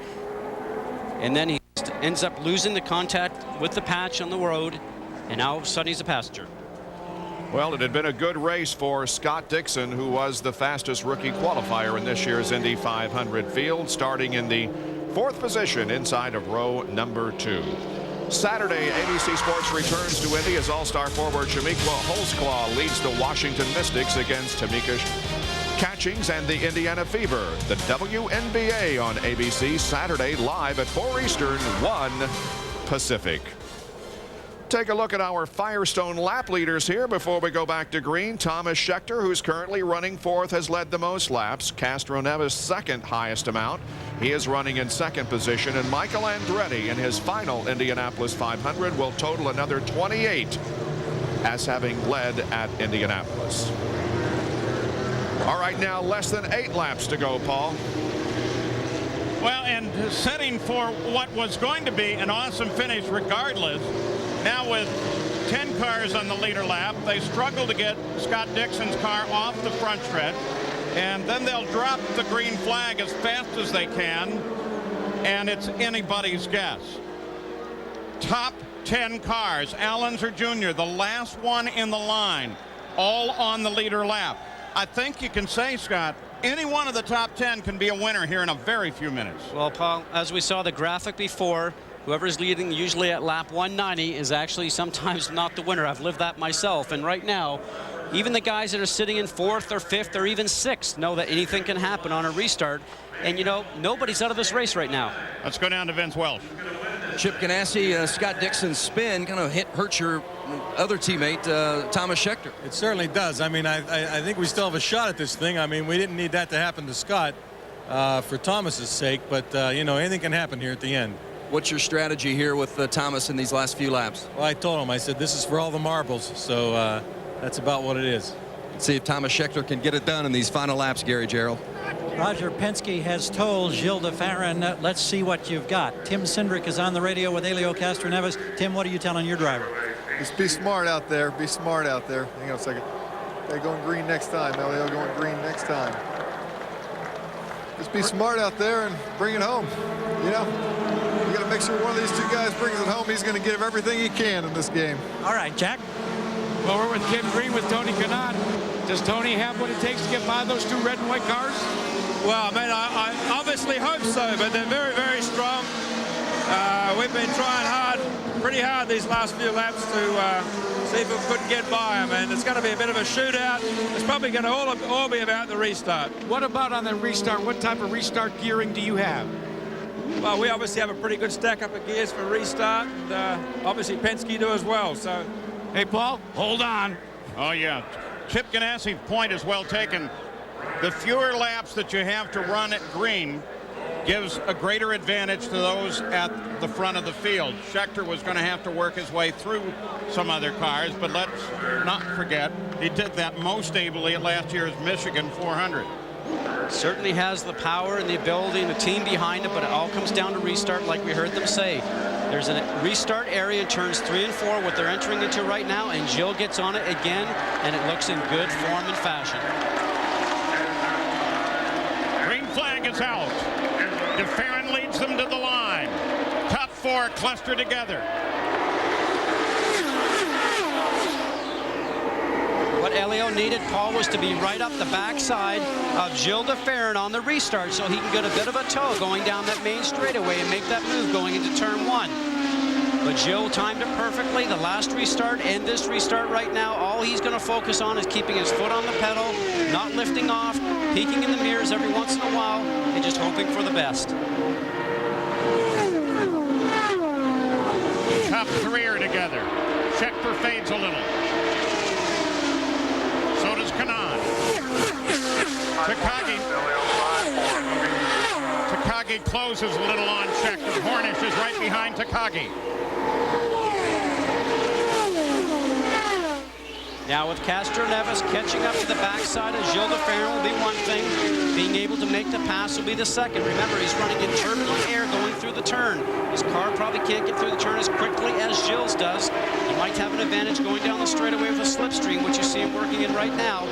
But it's going to be a tough one for him to be able to get past. Backstretch, yellow flag. Look. Yellow flag, and it's Sam Hornish. Looked like a motor. No yellow. They called for it. We heard the spotter suggest it, but it was not the yellow. They are still green. Sam did the a smart job, got off the racing surface. You saw him on the apron, on the pit lane entering. So they will keep this race green, not try to affect it by the yellow flag. Last 10 laps, they try to keep totally sterile, regardless of what happened. Through Hornish's smoke going into 3. Unfortunate for Sam Hornish, who was finding himself possibly the top 5 finish, was the highest Chevrolet runner at that time, but right now we don't have a Chevrolet in the top 10. Castroneves trying to reel DeFerrin in. Going back to last year's Indy 500, it's been a tough year for DeFerrin. 2 fairly serious injuries.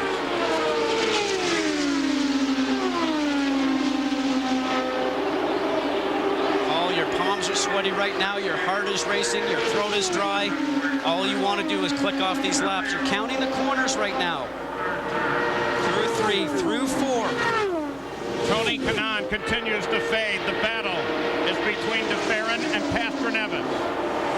The difference between first and second, besides the Borg-Warner Trophy, probably be about $600,000 for these 2 drivers. But as a driver, you just want the trophy right now. Gilles never had it. Castroneves, it would be his 3rd time. Castroneves inched in. By 3. But the interval remains about the same, 3/10. Clear by 3. Paul Castroneves has been here twice. He's won twice.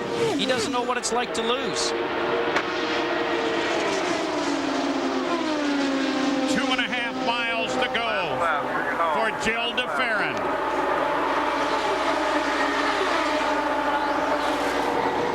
I guarantee you his heartbeat is going so hard right now that his chest is probably hurting.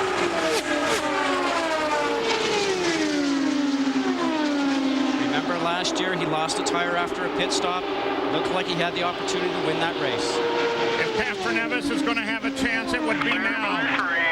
He tries to get a little clean air. Doesn't work for him. Through turn 3. Castroneves still trying to close. DeFerrin looks at the front stretch. He can see the checkered flag now. And Gilles DeFerrin becomes the 62nd driver to win in the Indianapolis 500. Gilles DeFerrin. Let's go to Jackaroon. Roger Penske, you stand here with this victorious team for a 13th time, a first time for Gilles DeFerrin. What are your emotions right now? Well, I'll tell you, watching those guys together, we just had great stops. We had great fuel economy today with the engines, which made a huge difference for us, keeping us on where we need to be. But I'll tell you, for Gilles, he tried so hard, and we let him down last year. But hey, guys, this is about our team and about our people. It's not about me. It's just a fantastic day for us, and I can't tell you how good I feel. When you're on the radio to Gilles, how worried were you about his teammate and your driver, Castroneves, maybe overtaking him for a record-breaking 3rd straight? Well, I didn't like to see all those restarts because that's where you get a chance to get a bump. But everything went in our direction today. But just again, what a wonderful day. A 1-2 finish for Team Penske. Congratulations again, Roger. Thank you. The crowd seems to enjoy this victory. Brazilians top 3 positions. Then Thomas Scheckter, a South African, and then Tora Takagi. Alex Barron comes home 6th. And he's from Southern California. Look at that. That's a view like no other. And Gilles DeFerrin is enjoying it as the winner of the Indianapolis 500.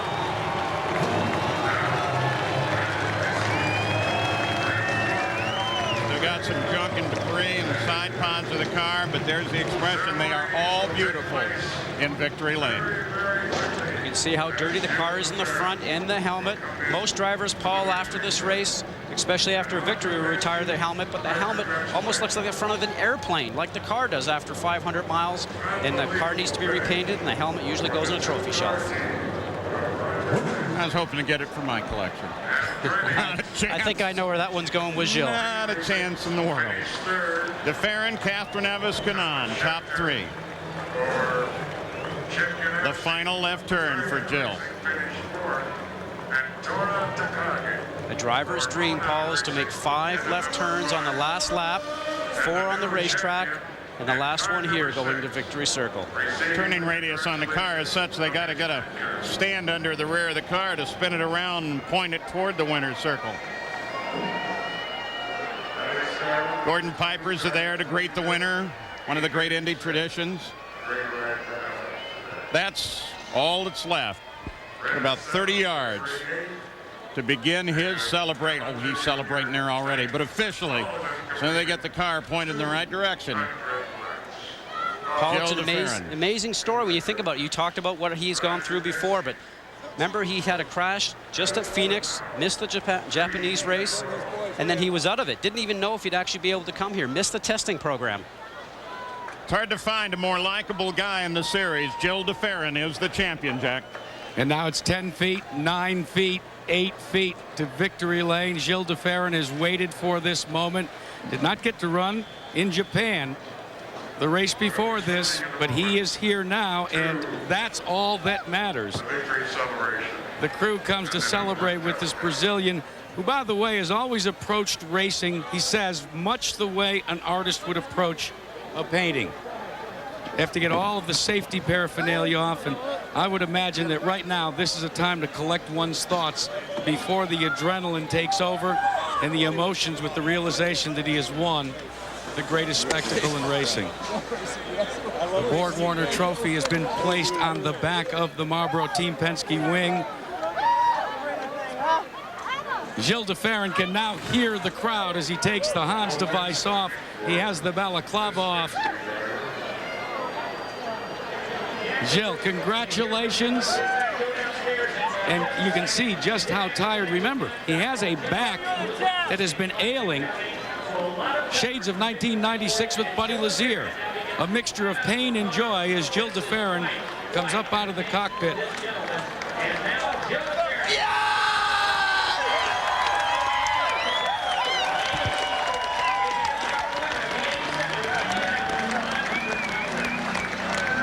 Gil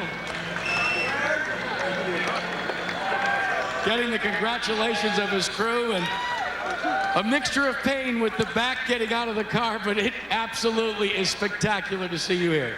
I tell you, Jack, it's hard to describe in words what I'm feeling right now. It's such an unbelievable moment for me. You know, you always dream of winning a race like this and say something smart, but I'm afraid words escape me right now. It's just unbelievable. And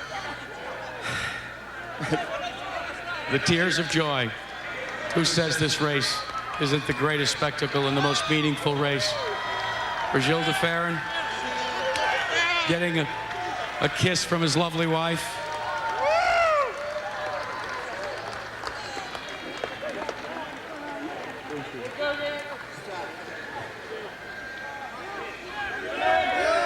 His children now, they may be too young to realize what this means, but they are here to share the moment.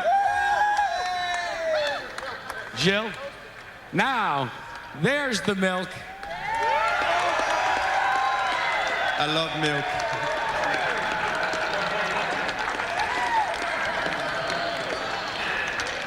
Wonderful. Guys. A tradition started many years ago in Victory Lane by Wilbur Shaw continues, and milk has never tasted sweeter for Gil DeFerrin, who has won the 87th Indianapolis 500 presented by 7-Eleven. Here's the rundown. Vitor Mira, a rookie, finishes in 12th position, 1 lap down. Dan Weldon flips at the north end of the racetrack but escapes injury. And now the rest of the rundown of this year's starting field at Indianapolis. Back in a moment.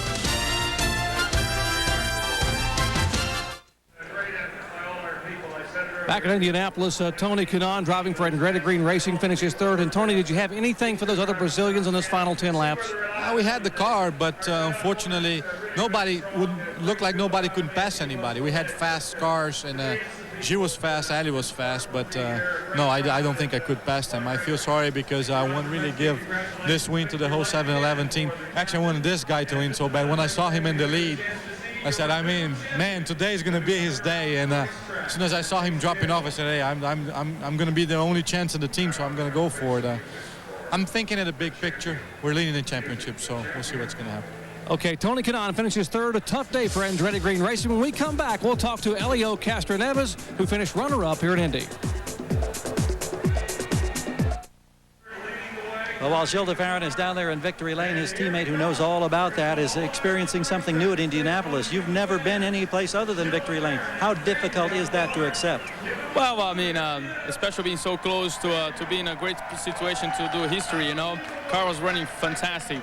Hey, as long as the team finished well, that's where we need to be happy. A little disappointed, but hey, Gilles, you deserve it. You did well, and now let's go and fight the championship. That's what we need.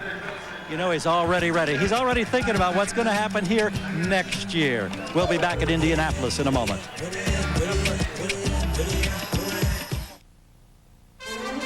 The Indianapolis 500, presented by 7-Eleven on ABC Sports. Brought to you by 7-Eleven. We make it fresh, you get it fast. Oh, thank heaven for 7-Eleven. Total Cereals, one bowl, 100%. Chevrolet, wherever there's a winner's circle, we'll be there. And Target, expect more, pay less. For the second year in a row, Thomas Scheckter leads the most laps at the Indianapolis 500. Today you finished fourth. I know it's not where you want to be. What was the difference between fourth and first? Well, I think it's the difference between drinking milk and not. But, you know, it was so tough. All the cars were pretty close. And once, I think before the second stop or just after, no, I mean after the last stop, I got into like third or fourth and it wasn't dirty yet. But I have to thank Team Target and Toyota. Let's go back upstairs. And let's take a look at the AT&T wireless race analysis. And by the way, that tradition of drinking milk was started by Louis Meyer way back a long time ago, who actually asked for buttermilk in victory lane. 8 cautions today for a total of 51 laps. Here are the points now after 4 of 16 races in the IRL IndyCar Series. Coming up next on ABC Sports, the first ever X Games Global Championship. Join us Saturday, June 7th at Texas Motor Speedway for the Bombardier 500 live at 8 o'clock Eastern, 5 p.m. Pacific on ESPN. ABC Sports is online at ESPN.com, keyword ABC Sports. Green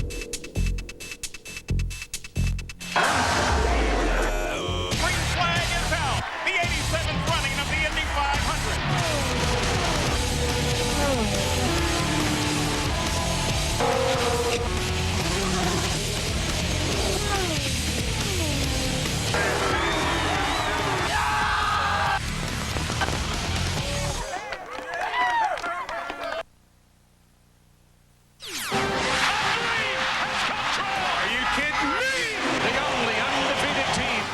Continuing the tradition of excellence, this is ABC Sports Championship Television.